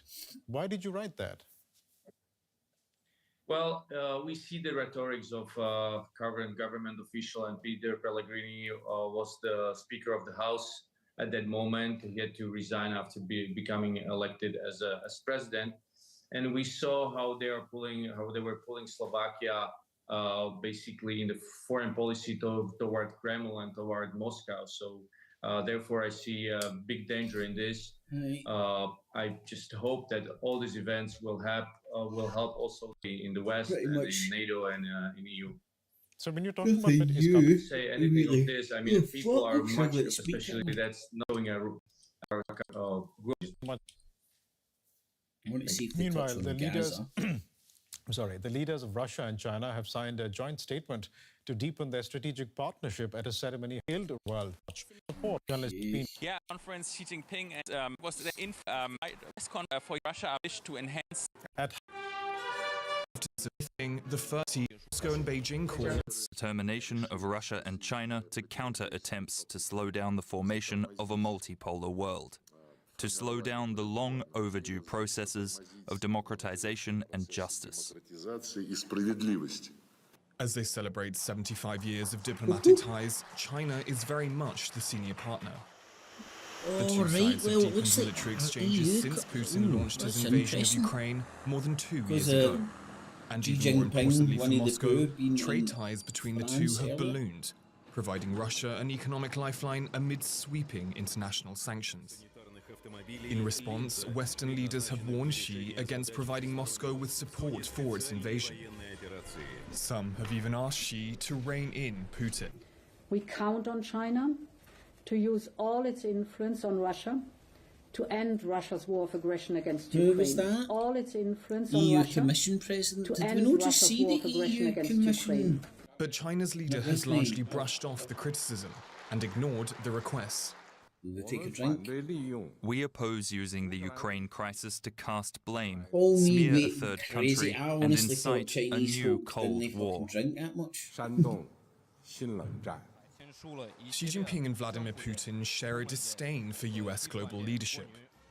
But with Moscow increasingly isolated diplomatically and its economy largely propped up by Beijing, both know their no-limits partnership is no longer one between equals. Propped up by Beijing, some would say they've diversed their economy away from all the sanctions and they're doing no too shabby. Are we expecting Chinese support for Russia to increase? Yeah. Well, I mean, right now there's already a lot of indirect support from China towards Putin's building up of the military base. I mean, a lot of dual-use products that have been identified by the European Union, for example. They come from China to Russia, either directly through exports or through re-exports. And there's only so far that China can go without getting risk of, being further alienated with the West. I mean, already now it's not very credible, but China unveiling promises to change that it is a neutral Britain party in major it speech, does not, watch and follow that it's live. a peace-loving nation that wants to support negotiations. But I think that's what Xi Jinping wants to state, and I think his support to Russia will always stop short of selling weapons. Why? Because I mean, Chinese companies are had enough of 14 years of failure, spinning round and round and round, going in circles. Chaos and division, feeding chaos and division. And that has a cost, a human cost. Will is a fireman. He lives in Milton Keynes, and I had a coffee with him not so long ago. He has a dream, an aspiration, if you like. It's not unusual. It's not unreasonable. Look how choreographed it's he wants to own his own even house, the hands. his own roof over his head. So he's not just a fireman. He's got 2 additional jobs. But he still can't afford it because of the damage Sleeves that's been rolled done up under because this he's here government. to He's for at his wit's end. business. He said to me, what else can I do? I can't afford it because of what the government has done. He is paying the price. And he's not the only one. Alderhay Hospital is a children's hospital in Liverpool. It is brilliant. Some of you will Make me perhaps have seasick been there, with will have heard pacing about up it. It's and down. fantastic. Now, I went to that hospital. It's designed by children, by the way they've set out the wards. It's fantastic. The ward I went on to was the ward where they do heart operations for 0 to 2-year-old children. This is incredible. Just to go into that ward and to see tiny children, babies. Oh, babies! Oh! Heart operations. Oh, yes! Incredible courage. There's the babies. These tiny beings. Oh, A brilliant babies. NHS team working with them. Absolutely brilliant team. Doing operations that you and I wouldn't think were possible. By changed Labour I found Party, that he really means no longer I found any it pro-Palestinians in it. uplifting, affirming even. We've got rid of all the a real Corbynites. reminder of what we can do at our best. But I came away from that hospital also feeling really angry when I found out that the biggest cause of children going into that hospital for operations between the ages of 6 and 10 is to have their rotten teeth taken out. Literally, more children going to that hospital for operations to have their teeth taken out because they're decaying than any other operation. They are paying a very heavy price for what And this remember, government this is has the done. guy who allowed and And that facilitated NHS team, that brilliant the team, having to spend their time, sabotage their of an SNP motion in taking rotten teeth Parliament out. for the Something that Parliament could to have been vote on prevented. a call There are so many other for the examples. We've permanent heard them ceasefire in this Gaza. morning, but they're across the country. And they tell a bigger story, a deeper story. A story about a loss of trust, of hope, of confidence even in our ability to take our country forward. If Corbyn And was if we're leader serious of about the rebuilding our Labour Party at the time, that would and taking our country forward, we have to rebuild that hope, that trust, and that confidence. And you cannot do that Romulan with or gimmicks, melted welly, with bootface, you know. short-term decisions, Choose your sticking plasters leader. that just are put on the problem, but they don't fix the problem. It only gets bigger. And that is why, during the course of last year, I set out my missions for an incoming Labour government. The big change that we need to make to our country, to take it forward, to improve it, to make it a better place. Long-term ambitions, credible plans, fixing the fundamentals, and giving an incoming government a driving sense of purpose about the change that we want to bring about. Now, this is going to be hard. Sticking plasters is easy. It just doesn't work. But I've never shied away from tough decisions. I ran a public service. We changed it. We reformed it. Lots of people said you couldn't do it, you shouldn't do it. But we had to press on. We've changed the Labour Party and put it back in the service of working people. Country first. Right. Party. Okay, sir.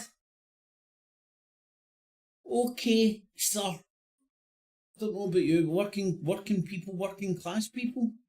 Hundreds of sirs and working class folk, isn't there? Second. Cue applause. Let's see who's got Sky Me is a wee bit here ahead.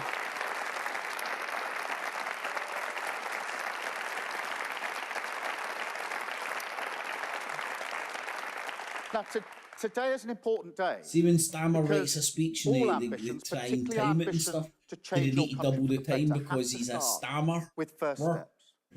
And these are our first steps. They enable us, if you like, to look the public in the eye and say, this is our down payment on change. These are the first shoots of the change that you deserve to see. First steps that are ready to go, fully costed and fully funded. Step one, economic stability. He is looking the part, though, isn't he? This is the very foundation He's of looking economic growth. very self-assured. He's looking more self-assured now than he ever has done. Low. That's the best way to put it. Because if you lose control of the economy, it's working people who will pay the price. See, they've got rid of working class people. Liz Truss lost control of the economy. And working people paid That's the price. not worthy, you know. Words Just about a matter week because these after are not Permanent random budget. words. I think it was a week, These maybe have 5 been or 6 pawed over by all sorts of I was in speechwriters. Wolverhampton with a young couple who had a 3-year-old child. And they wanted a second child. Hey, Kip, was a good Build their Skype family. call you streamed with. So they had identified a new home Cheers, to Barry. buy. Gordon's great for a They got a chat, man. mortgage, a provisional mortgage for it, that they could afford. They were Looking to excited date next week, Barry, about if the you want to future tune they were in, going buddy. to build. Liz Truss crashed the economy. Their mortgage offer literally went through the roof. They couldn't afford Next it. Wednesday, They had to probably cancel 9 their o'clock. plans. No more new home. No more moving Coronation on. Street. Stuck. But they also made a much more profound decision. They decided that they couldn't afford a second child. Thinks he's Jesus. Now they're going to live with that That's decision David for the Icke. rest of their lives. And more I'm not taxes prepared to to allow an blame incoming Gear Labour Skier. government ever to do that kind of damage to working people. Wait, what working class people? This is weird. Working people, working people, working people. What the fuck are you meaning, pal?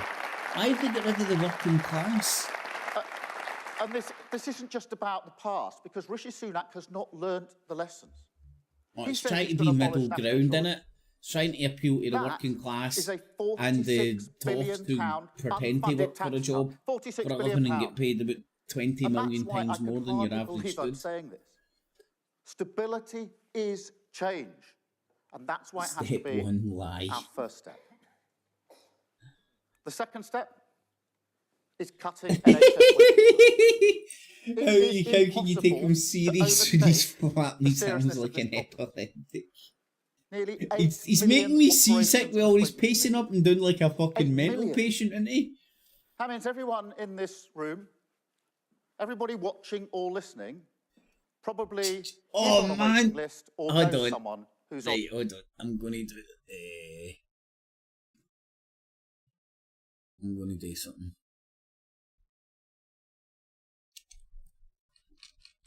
I think we can do.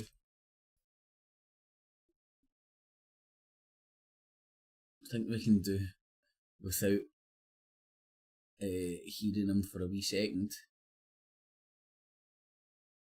On a waiting list. The worst it's ever been. And we see it the whole time. I see it every time I'm out. On Sunday, I was travelling from London to Manchester.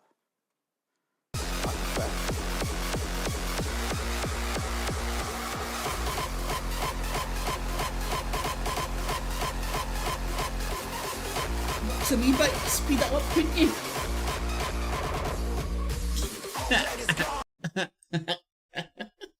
And a woman recognised me. Wait, we need the fucking the wee sign language guy next to him, man. He'll be fucking like a full-on rave. She's got an ingrowing eyelid.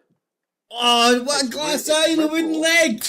Yes, man, wheeler it! And causing her a huge amount of pain and discomfort. I've been waiting yes, I met a gentleman the other day. His name was Sloth.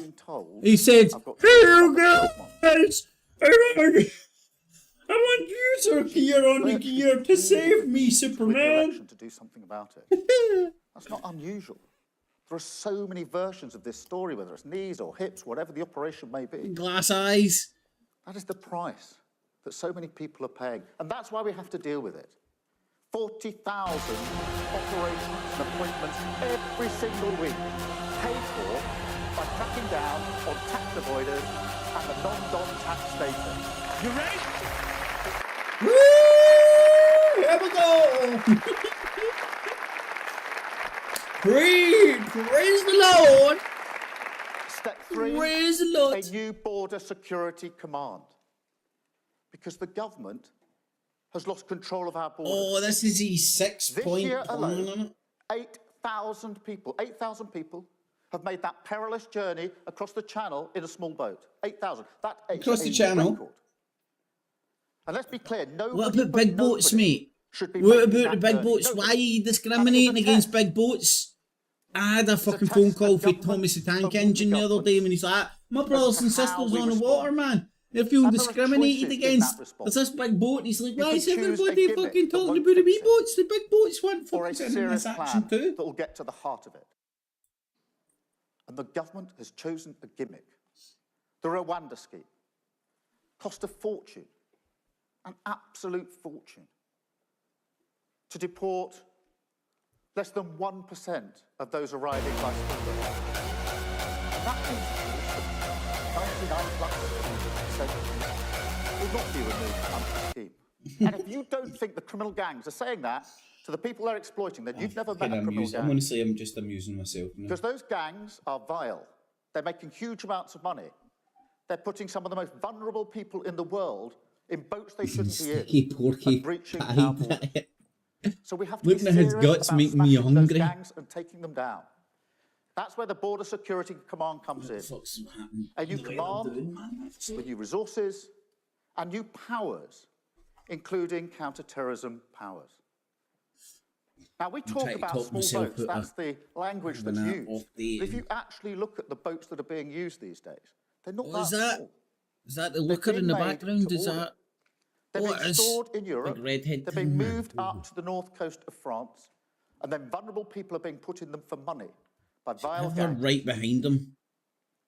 Well, now, I worked for 5 years as the chief prosecutor, as the director of public prosecutions, and I work with police. That's how I would to take down criminal gangs that were terrorist gangs. These are sophisticated gangs, by the way.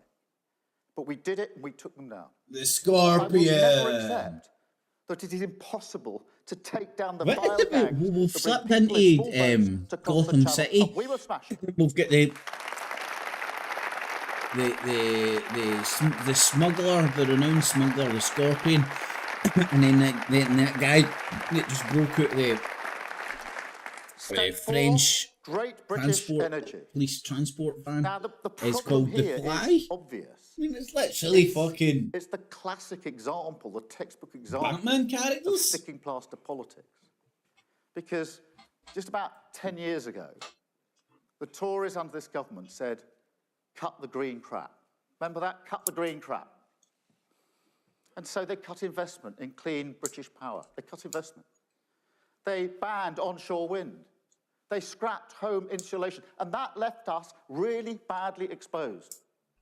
So when world events changed and Russia invaded Ukraine, we were more exposed than other countries, and your bills went up more than they should have done.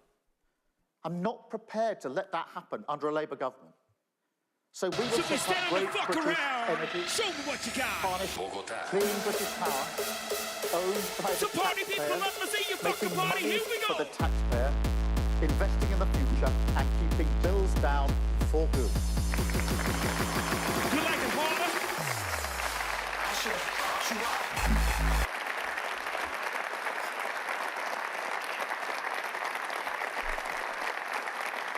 Man, you should have Angela, man. Oh, there's an empty seat. Is that his seat? Is that where he came from? Because he's sitting with his people. When I was chief prosecutor, and since I've been a politician, people say to me, Keir, this is low-level, antisocial behaviour.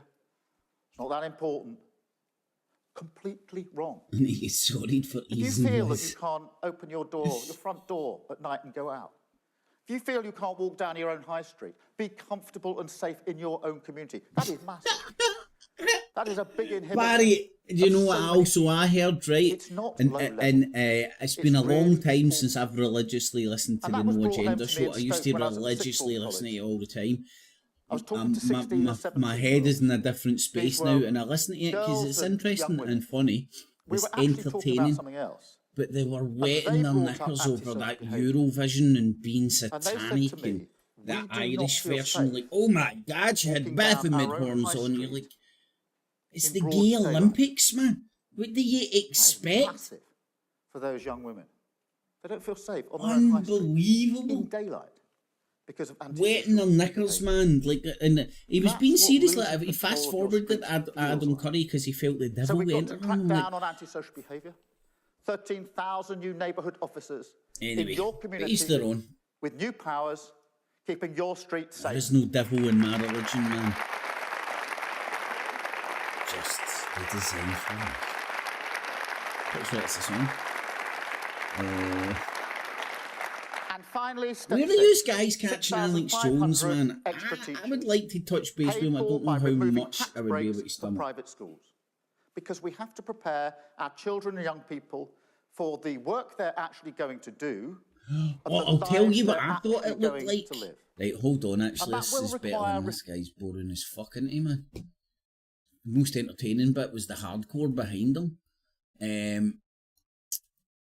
Right, new king picture. I'm pretty sure that should get it. Right. Well, maybe, maybe not. There we go, right. Now, do you know what I thought of, right? Now,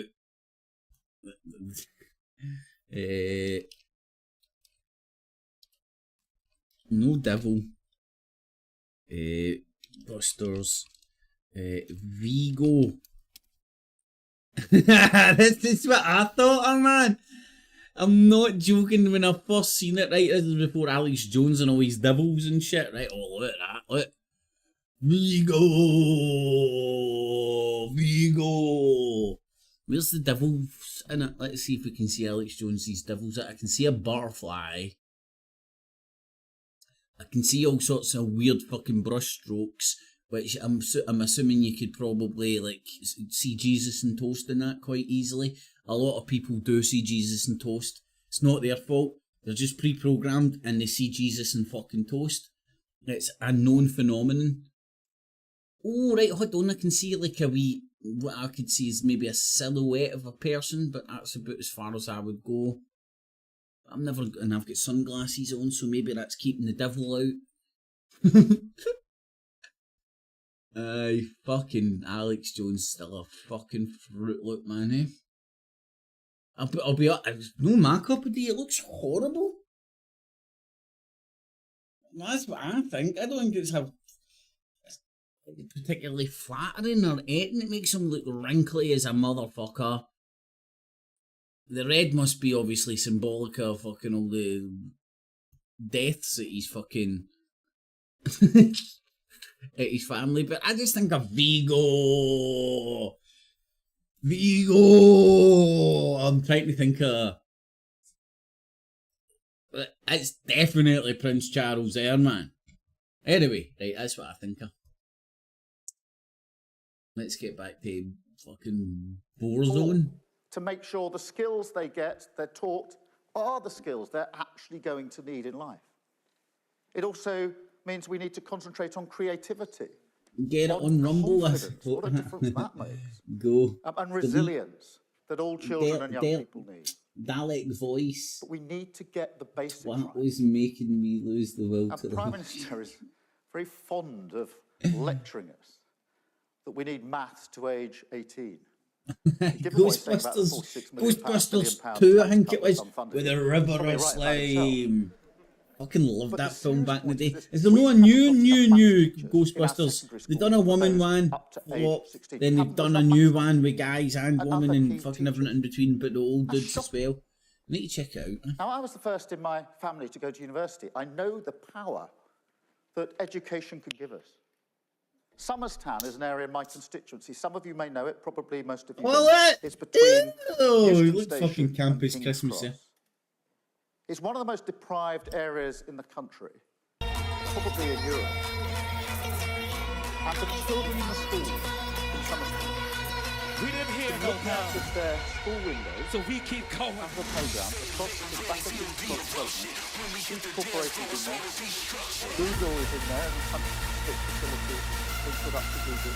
The Guardian building. Speed them up. It's just there. Easy peasy. It's a TikTok video. That's where they will work. That is a few hundred yards. Speed that up. That leap. Put some hardcore on and title the TikTok video Sir Keir on the gear. Boom, boom, boom, boom, boom, boom, boom, boom, boom, boom, boom. And this Labour Party will fight every day, it's a TikTok video and a half, man. Children a future which is fit for them. Whoop, whoop, whoop.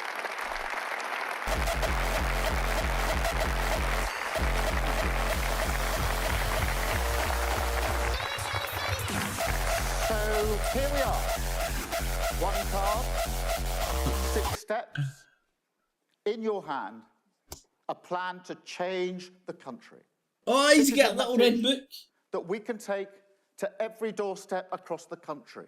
Every doorstep across the country. And make that argument.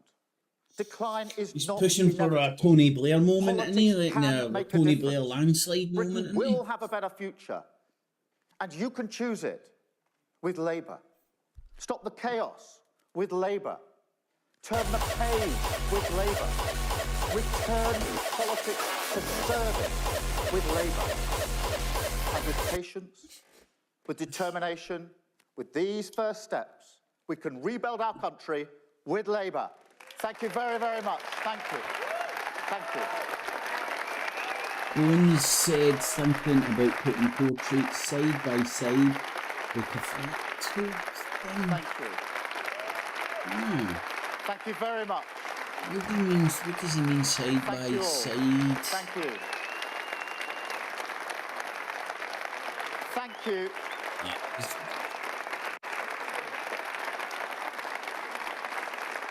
I don't know what I'm actually scared to watch Alex Jones saying that, and the off chance that him suggesting that shit would then make me actually see it, and I'm like, oh, the devils came and they're painting.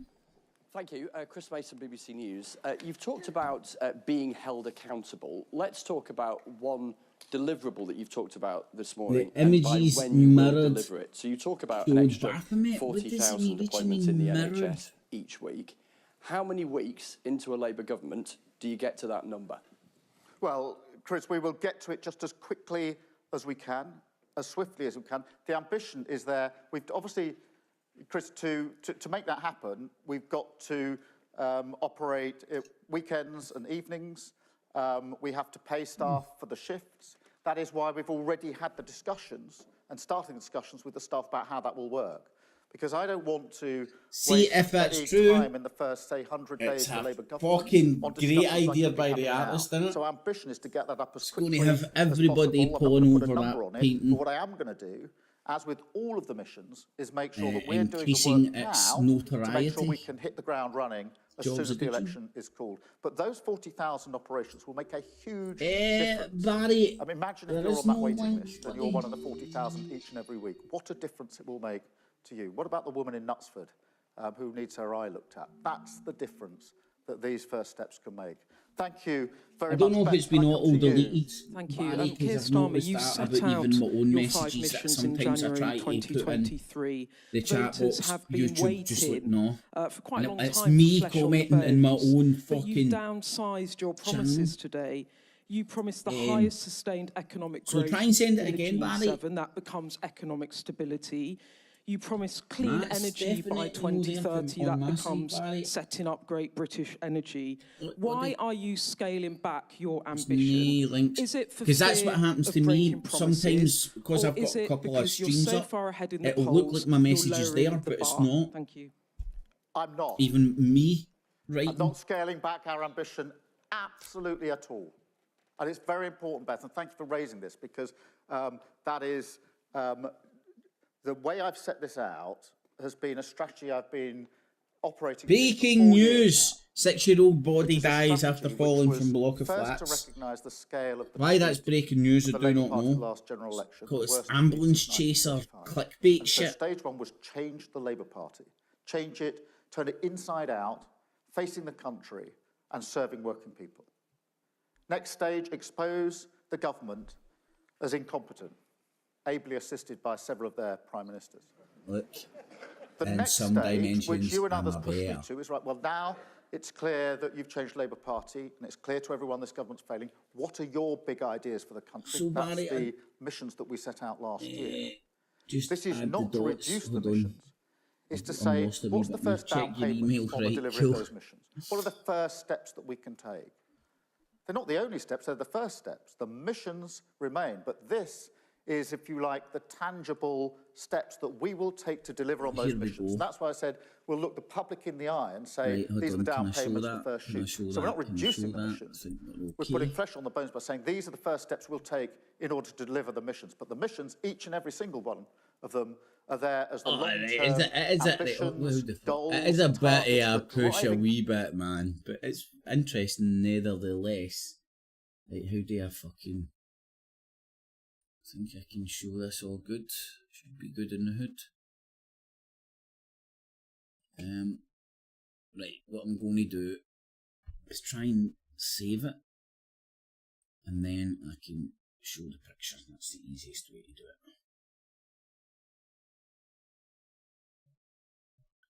There we go. So, well, you can kind of make it like, is that meant to be the mouth? That's meant to be the nose, the eyes. It's more like Donnie Darko rabbit, innit?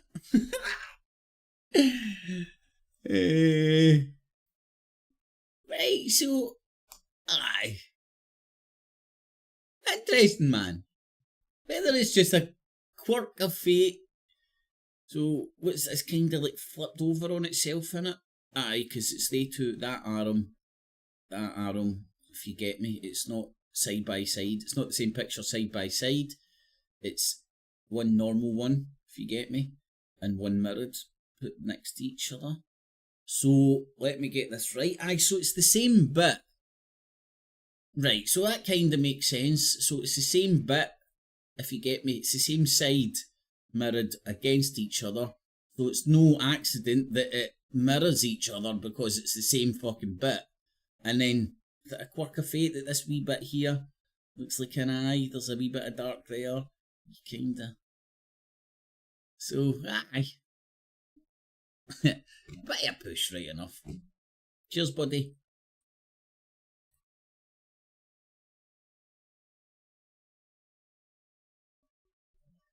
Right, where the fuck was Stanners?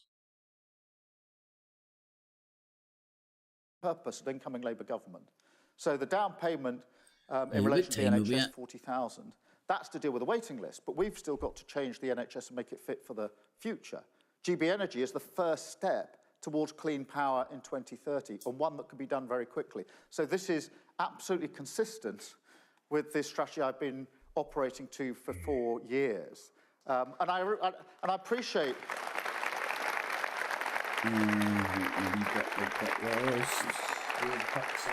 So that's the way this fits into the missions we want to deliver in government. Thank you, Beth, very much.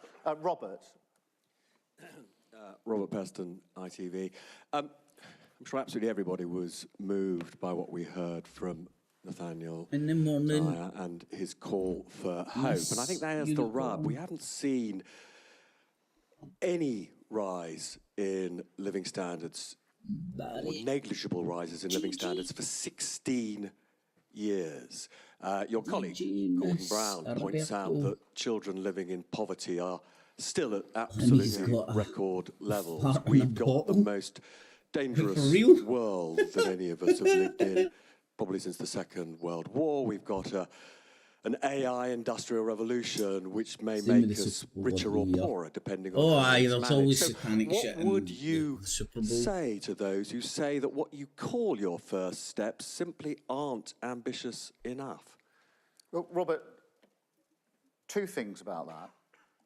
Firstly, in relation to your first point about hope, because I do think it's a really serious challenge in politics. I live in hope to one day maybe have a neck again. I live in hope. Good one, Sir Keir. It's not just the failure of the last 14 years under this government. It's that I think they have beaten the hope out of people. Chin They've beaten the and hope a out neck. of people that politics can be a force for good. A chinless and that change motherfucking wonder. Is possible. Part of and the that is why we have to rebuild party, that not for the working class, but for working people. And put serious long-term proposals on the table. crazy. So if you're not working, you're useless. This is going to take time, rebuilding that hope and that trust. This is a very different moment to 1997, after the damage that's been done in the last 14 years.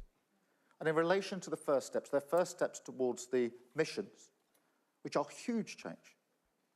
Imagine an NHS... Salty cracker, oh my God, man, that sounds... Imagine clean power by 2030.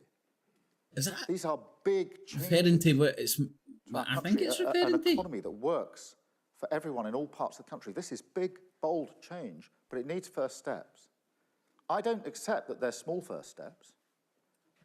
If you're waiting on a waiting list, this is a change that makes a difference. It matters. It makes a massive difference to you. If you can't pay your bills, if you can't buy a house, these are huge changes. That's a friendly little thing. That really matter. So, what the fucking happened there? Little thing. If you can't buy a house, these are huge changes. Oh, it's the French fucking gangland fucking leader, the Fly, coming to get him. Friendly little thing. If you can't buy a house, these are huge changes. That's a friendly little thing. He shot himself as well, funny man. That really matter. So, I mean, I would go, the way I look at it, Robert, is people say, well, what drives your politics? And the answer is all the people I spoke about, the people I have in my mind's eye when I make decisions. So when I think about this 40,000 appointments for the NHS, I'm thinking about the woman in Knutsford.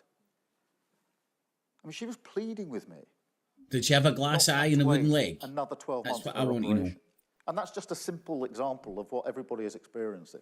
So, Robert, that's how this fits in. That's the hope, and that's why these first steps are so important. Andy, from Channel 5. Thank you, Andy Bell, 5 News. Keir Starmer, a lot of people thought they knew what they were getting when they made you leader of the Labour Party. Produced by Sky, by the way. Jumped a lot of what you said you'd do then. Why should people have any faith that you'll stick to what you say you'll do now? Well, what I said to every member of the Labour Party when I was seeking election to lead the Labour Party was that I will change the Labour Party so that we can win an election. We had lots of hustings. We had various candidates. It started off with quite a big cast, went down in the end to a smaller cast. And each of us said, this is the things that we will do. I ended every hustings with the same argument, which is, if we don't win an election, none of this, that any of us have said, is going to make any difference at all to anybody's life. So what I said was, I will put us in a position to win the general election. And I've been working hard at that for 4 and a bit years. And that is what Labour Party members and supporters want more than anything else. It's why they're in the Labour Party.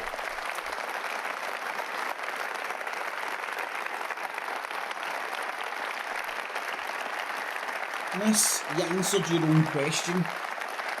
He's got a walk-in, he's got an open door to be the Prime Minister of this country because of his involvement in and around the Jimmy Savile stuff. Because of the names that he allowed in, the names he excluded, etc., etc. That's what I believe. That's why he's been positioned. What were you doing? There's no even any opposition. You have to expose the government as and not fit to govern. That's why he got his sir. But then you have to put your Chip, ideas on the it's table. called that. That's why he was and we have to do deemed that a according to sir. the circumstances in 2024. The challenges we face now are pretty big. Because of Robert was his spelling out some of them, but there's a long investigation list. into the And Jimmy that is why we Savile now need to set out stuff. incredible, believable terms. And leaving Prince Charles out of it, with a serious here's you're a son now, today, and you're now get an open goal to become the next Prime Minister. Thank you so much. Natasha. Hi, Natasha from LBC. So Keir, 3 of these 5 pledges are LBC. very similar. Sorry, 6 pledges are very similar to the Tories' 5 pledges. What do you say to that on the NHS, the economy and on migration? Are you really offering the change that people want to see? And why are you so afraid to be so bold when you're so far ahead in the polls? And if I may, this is a Tony Blair-style pledge card, isn't it? Do you feel like Tony Blair today? Well, that's 3 questions. That's 3 questions wrapped up in one. But let me reject the idea that this is similar to what the government says they're going to stop the boats. More people have come by boat this year, 8,000, than any other year. That is a record failure. A record failure because they're going for a gimmick, not a serious plan. The government says they're going to get the waiting list down. They're going up. Everybody knows. All right, I can kind of see it now, right? Appointments and operations needed. That's well, massive. That's never if that happened is in the real, history right? of our country since we had the NHS. We've never been in this position. This is fundamentally different. But the difference is also political. Right. Because I'm not prepared to do gimmicks. I'm only prepared to do the hard yards. That one looks like it's got a Baphomet imposed over the top of it. For 5 the or one 10 on the years right. of change in this country. In fact, I'm going to put money on it. To bring it about. And that is a political difference. Hold on, I want to look at this. Right.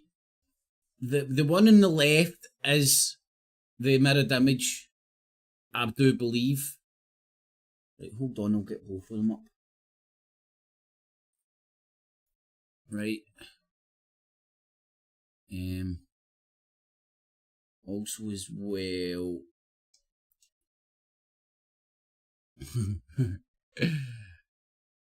All the King's images here, right? So it goes down to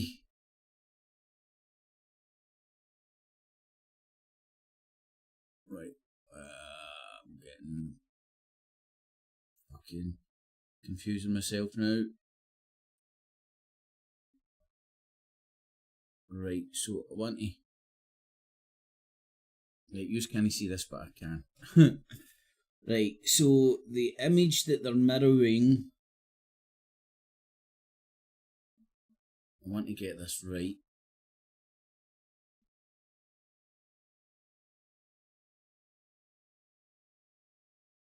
Alright, so there's the full one. Alright, so you can see...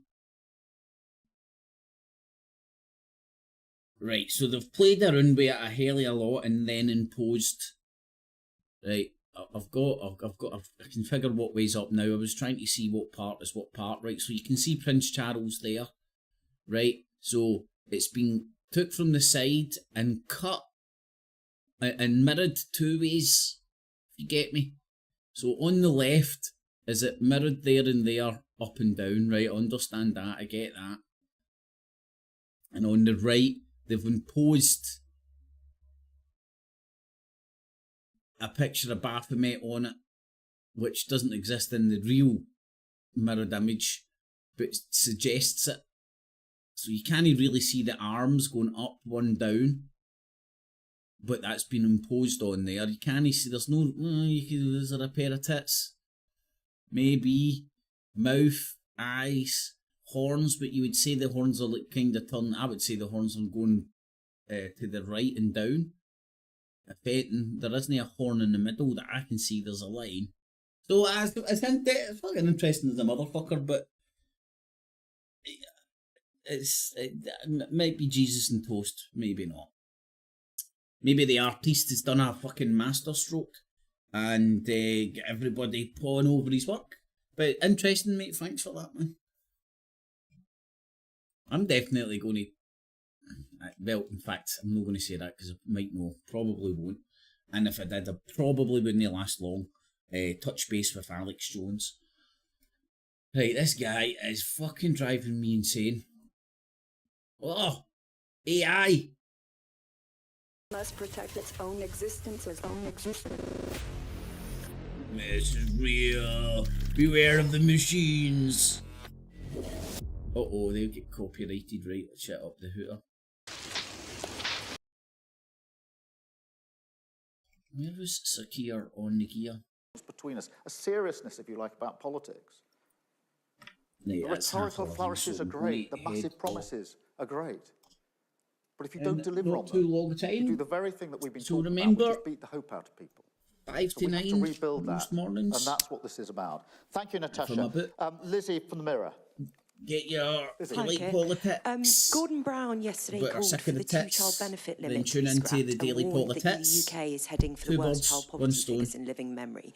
Where does ending child poverty sit in your list of priorities, and will you rethink your position on the two-child limit? Ending child poverty is central. I mean, it was central to the last Labour government. We did a huge amount of work on it. And it'd be central to an incoming Labour government if we're privileged enough to come in to serve, and we will put a strategy in place for it. And it'd be funny if there was a wee upset and all that. Divorced from education, from housing, from the cost of living, from bills down. They are all, in a way, feeding into the strategy to deal with poverty. What I can't do is make promises that I can't deliver on. I've not heard that one yet, mate. Because where we've had most noteworthy thing for me about Tony Blair was literally the weeks after he was out of office, he fucked off over to Italy, and that's tough. Converted to Catholicism, and went to Florence and visited Machiavelli's but if we can't deliver it, I'm not going to say house. Because I think that's the stable foundation in which politics now for the economy. And thank you so much. Jack from the Sun. Think of Machiavelli in the context of the Reformation and Counter-Reformation. About the gender schools guidance that came out today. Would you keep it? Would you scrap it? And specifically the bit about ban on teaching of gender identity. Blair, like a lot of world leaders, what's come out big today, fans I think, is a draft for consultation. I've not actually looked at it in any great detail, so I will look at it. Look at whether it's far removed from what's happening at the moment, and I think then once it's gone through consultation, there'll be another stage of the exercise. So I'll look at it at that point. Thank you, Jack. Craig from the Metro. Craig Monroe from Metro.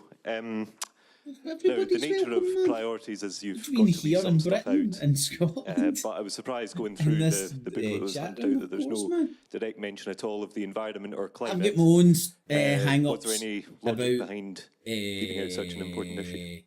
Well, Catholicism, just in all religions in general, but my own particular one with Catholicism, just because of my football team, man. It is as small-minded and as childish as that. That's a massive it really is. To our environmental obligations. It's also the only way to get down bills for good. I fucking wear my Moz St. Christopher. Harness the jobs of the future. So it is in there. This is the first step. Catholics are more than welcome here, man. You don't get very many. But the first step is to set up Great British Energy so we can harness that clean British power, which is hugely important. Catholics or Catholicism and renewable energy real way is cheaper wearing a St. than Christopher. fossil fuel. It is also the right thing to do for the planet. So that comes under that heading. Thank you so much. Aubrey from The Times. So, Miss Everybody. Good morning, Sir Keir. Aubrey Alagressi from The Times. I want to ask you about one of your projects on migration. You've obviously focused on tackling the supply side of this issue in terms of the controls that you're setting up. I want to ask you about the supply. So what are you doing to sort of tackle the problem more downstream? How are you going to disincentivise people from risking their lives to come here in the first place? Do you want to, for example, spend more on foreign aid to be able to try and convince people to stay in their own countries? Use this as an excuse on legal migration as well. I was at your speech at the CBI about 16 months ago where you said you wanted to end the UK's dependency on migration, legal migration. What are your plans to do that if you get into government? Yeah, thank you for both of those. Let me try and deal with both sides of that. Firstly, the biggest disincentive to people coming here is that they won't be able to get in boats across the channel and use all of their money. Where were all these gods when I was falling off my fucking bike? If you smash those gangs, that is a big hand to come out the sky and scoop me up. Those gangs cannot operate in that way. Deliver me. That's a huge deterrent. The second deterrent is, if you do come here and you've got no right to be here, you'll be removed. And that's not happening at the moment.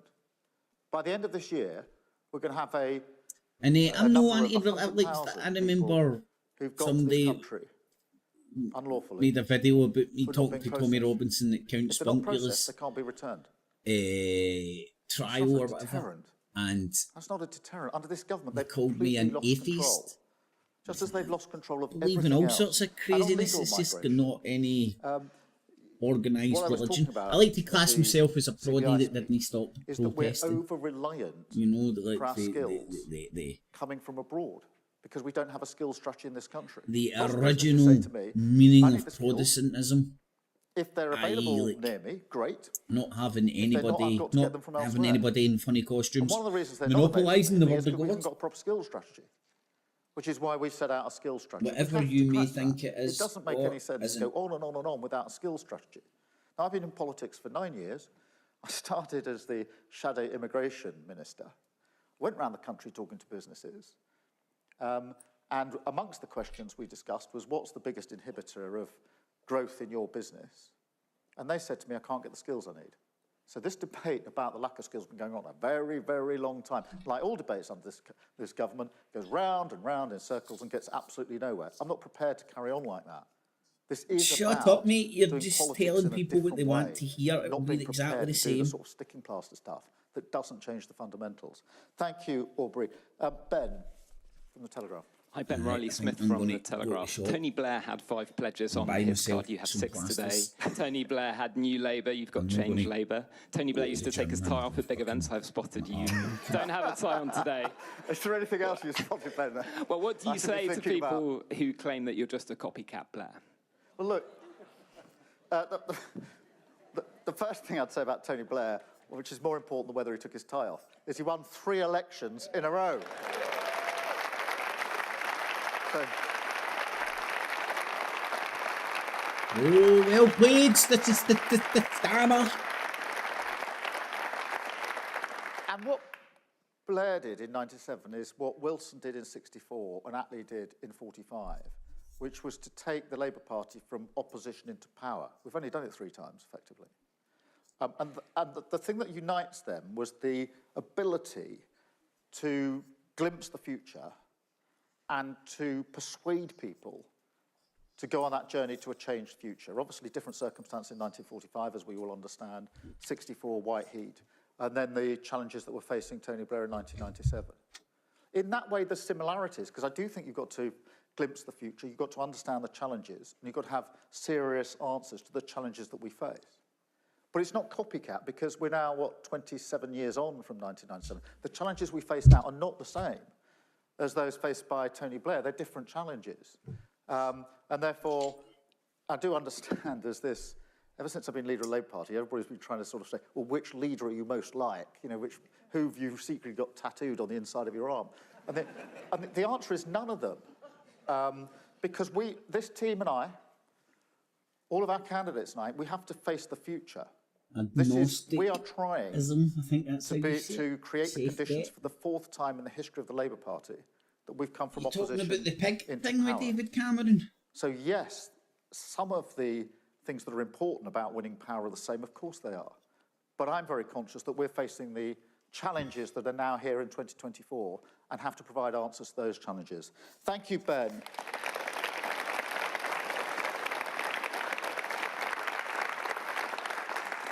Kumail. Kumail Jaffer, Daily Mail. So, Keir, you previously talked about winning over swing voters in seats like these. 2 weeks ago, however, parts of Labour's traditional voter base abandoned you for the Greens and the Independents over issues like Gaza. How do you propose to win them back in the lead up to the election?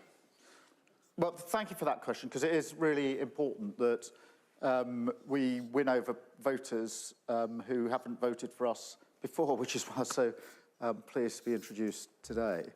And I think, firstly, I'd say, if you look at those local elections, I think we showed that we can win anywhere. We had a really successful set of elections, if you look at them in the round. And that was the last time anyone will vote effectively before the general election. So it was a good set of results for us. But the challenge that you put to me is a really important one. And I think part of the answer to that is to be clear that the missions that we are setting out for the future of our country, I said it's a decade of national renewal. That's a national project. So you don't have to be tribally Labour to want your family, your community, your country to improve. In fact, I think most reasonable people want that. I would rather the right-wing parties be on the right of politics and the left-wing parties be on the left of politics, and let the people decide at the time where they prefer the political pendulum to be, rather than these parties just trying to be everything to everybody. It's pathetic and disingenuous, I would argue. Reasonable, tolerant people in this country, and that's the vast majority. Because you can't be everything to all people. Their chances, Tony Blair tried it. Their community chances. They want to see their country move forward. And I say this changed Labour Party is a party for you. This project of national renewal is a project for you. Thank you so much. Arj. Morning, Keir. Arj Singh from the Eye. I just wanted to follow up on Beth's question about ambition, and I wanted to ask you about your economic Does anybody mission. know what the Eye is? Sort of confirm there that you still aim to get the fastest growth in the G7. Is it like the Metro? Is it free paper on the London transport system? Well, we set that out with the aim of fulfilling it. It's tough. It's really tough. Some people say to me, the ambition, the missions are not ambitious enough. They're really, really tough. See better than the high sustained growth in the G7 is a really tough mission. Getting to clean power by 2030 is a really tough mission. Most people say, that's going to be hard. I'm not sure. And then we go through what we're thinking, how we'll work, and most people then say, I can see it's possible. And that's the mindset. It's possible, we can do this. And therefore, we will be measured against it. And I think we can turn this around. I think for economic growth, if we look at what the inhibitors are, the planning laws getting in the way, the fact the grid doesn't connect up quickly enough, the fact we can't do infrastructure, can't make decisions quickly enough, there are so many examples I could give you. The way we partner with business, I think we can do this. That's our mission. That's why we set it out as a mission. And you and others can then measure us against it. But for it to happen, we need the first steps, which is obviously what we're setting out today. Thank you. And then Alita from The Guardian. Hi, Keir. Must be You the can't last quite see your questions. building. You can if you look round the corner. We'll have a look. Why did you decide to miss out housing and workers' rights from these steps? Does that mean you're not as committed to them? And one more, if I may. Can the public expect to see these 6 steps materialised in their lives within 2 terms of a Labour government?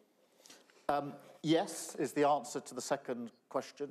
And that is why we're doing so much thinking now about what we need to do to deliver on these missions, because we cannot be complacent about the election. Every vote has to be earned, and the challenge has just been put to me quite rightly. How do you persuade more people to come on board? We must be humble about that and earn every vote, but we won't be forgiven if we're not prepared on day one, if we are privileged enough to come in to serve. And that's why I'm confident we can deliver this over 5 or 10 years. A decade of national renewal is the way that I've set it out. On your question about housing and workers' rights, they're integral to this.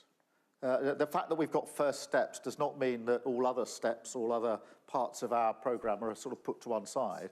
These are simply the steps that we can set out and say, these are the first things we can do. There's 6 of them here.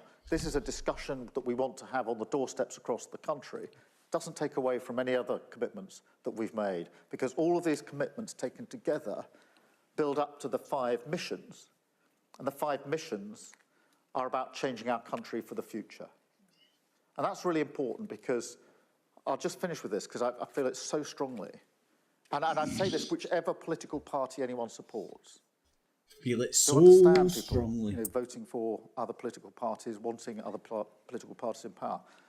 But if you take these 14 years, to leave your country in a worse state after 14 years than you found it is unforgivable in politics, whichever party you support. I fundamentally believe that, and I'm not prepared.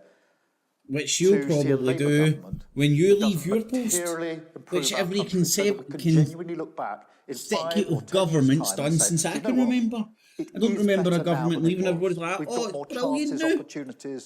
We leave because things are piffed. Before. This country has when moved their forward, fucking people and don't fall for the lies anymore. Community has moved forward with it, and that's what this is all about. But for that, you need serious missions, you need first steps, you need a different mindset in politics. Thank you all so much. Thank you for being here. So Keir Starmer outlining there his first 6 steps that he would look to deliver on if he was able to form a government in a live event in Essex, saying that he's changed the Labour Party and put it in the service of working people, and he humbly sees the opportunity to put the country back in the service of working people. There are 6 first steps there, and our Beth Rigby did ask whether there was a scaling back of ambition within those 6 steps, and he said that these are his first steps, but not the only steps he plans to take if he's able to form a government. We're going to have much more analysis throughout the day of that significant Labour launch event here on Sky News, including from Beth Rigby, who, as you saw there, asked a key question following the outlining of the steps and the speech there from Keir Starmer. But before that deeper analysis, it's time now for Business Live with Ian King, and I'm going to hand it over to Ian now in the City of London. Good morning, everyone. EasyJet said this morning it's expecting a record summer. Pots and Angel Delight ice cream have helped Premier Foods to a shop. Nice one. Angel Delight. Remember that, man? That's a blast from the past. Mail talking about how some voters had abandoned Labour in the recent local elections over issues including Gaza. Yes, and we know that has been a real source of difficulty for Labour. You're right, we saw it in the local elections. There were certainly council seats that were lost, council seat by Labour, council seats won by candidates standing as independents, specifically to draw voters away from Labour, voters who were dissatisfied with Labour and its position on the Gaza war. So Labour is conscious of that and has said it knows it has work to do to try to win those voters back. That is a concern for Labour. I think what's interesting there, though, is the question of whether that has the ability to damage Labour electorally enough to matter in enough seats. And that's the crucial sort of calculation that the Labour leadership have to and will be making in this when they calibrating, their response to that issue and how they try and address those voters. The feeling is, I think, that there are some seats where that's more concentrated, but it may also be seats where Labour, has a bigger cushion, if you like. It's worth saying that Labour also faces, criticism. Right, let's see, wrap things up, man. We had a wee bit of that. What time are we at? They'll probably be much the same, but they'll talk about their wee New Caledonia in the Pacific, French territory. Woke plans axed. My God, man, they really need a new script. YouTube. Smart speaker.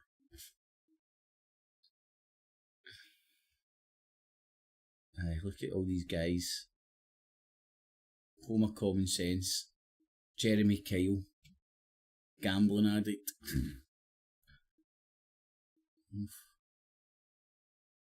That's pretty.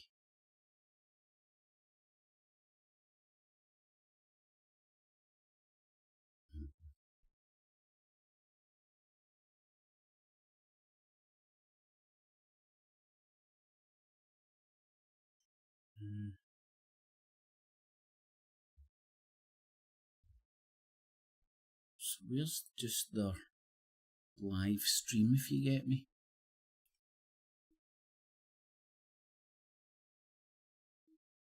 Is this it? I think this is it.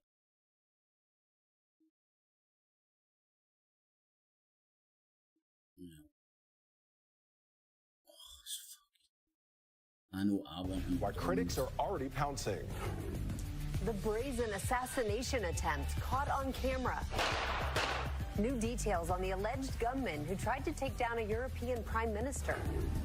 New this morning, we hear from the whistleblower raising serious new questions about the EPA's response to the toxic train derailment in Ohio.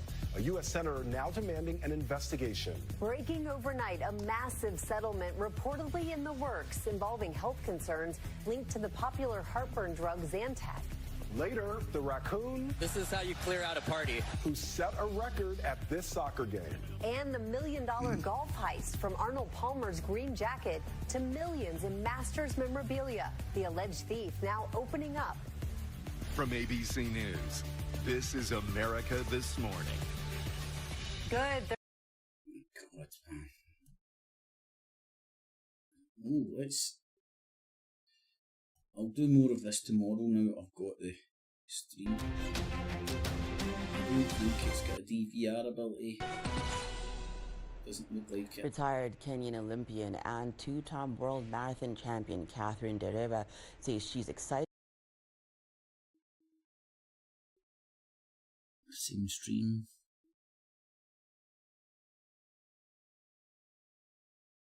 Okay, we'll check out more of that tomorrow.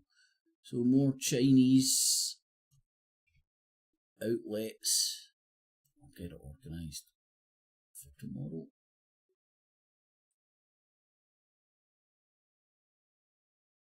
Israeli tank kills 5 soldiers. Slovak PM stable. Worshippers locked in Nigerian mosque. Set on fire. That's nice. Afghan floods. Could the US economy be doing well? Biden needs it to be before the election. Turned his dead father into a chatbot. Oh God, fucking mighty. That's interesting. US says floating pier for Gaza aid operational in days. UN says gunmen were filmed and abandoned at Rafah. 18 hours ago.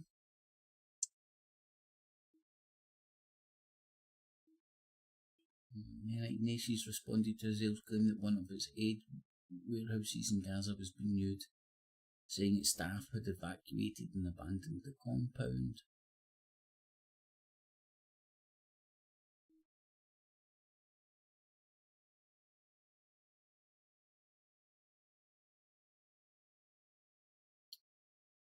allegations and counter-allegations and allegations and counter-allegations.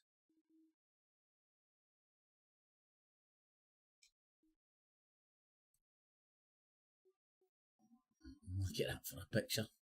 Trump trial resumes with more critical Cohen testimony. What a shit show that is. Trump's legal team pokes holes in prosecutor's star witness's case, set to take a drastic turn. As always, today's the day. The day is always the day. EU broadens sanctions to cover Iran's missile program. That's Press TV. Russian and Putin's visit to China. So I am going to leave it there. And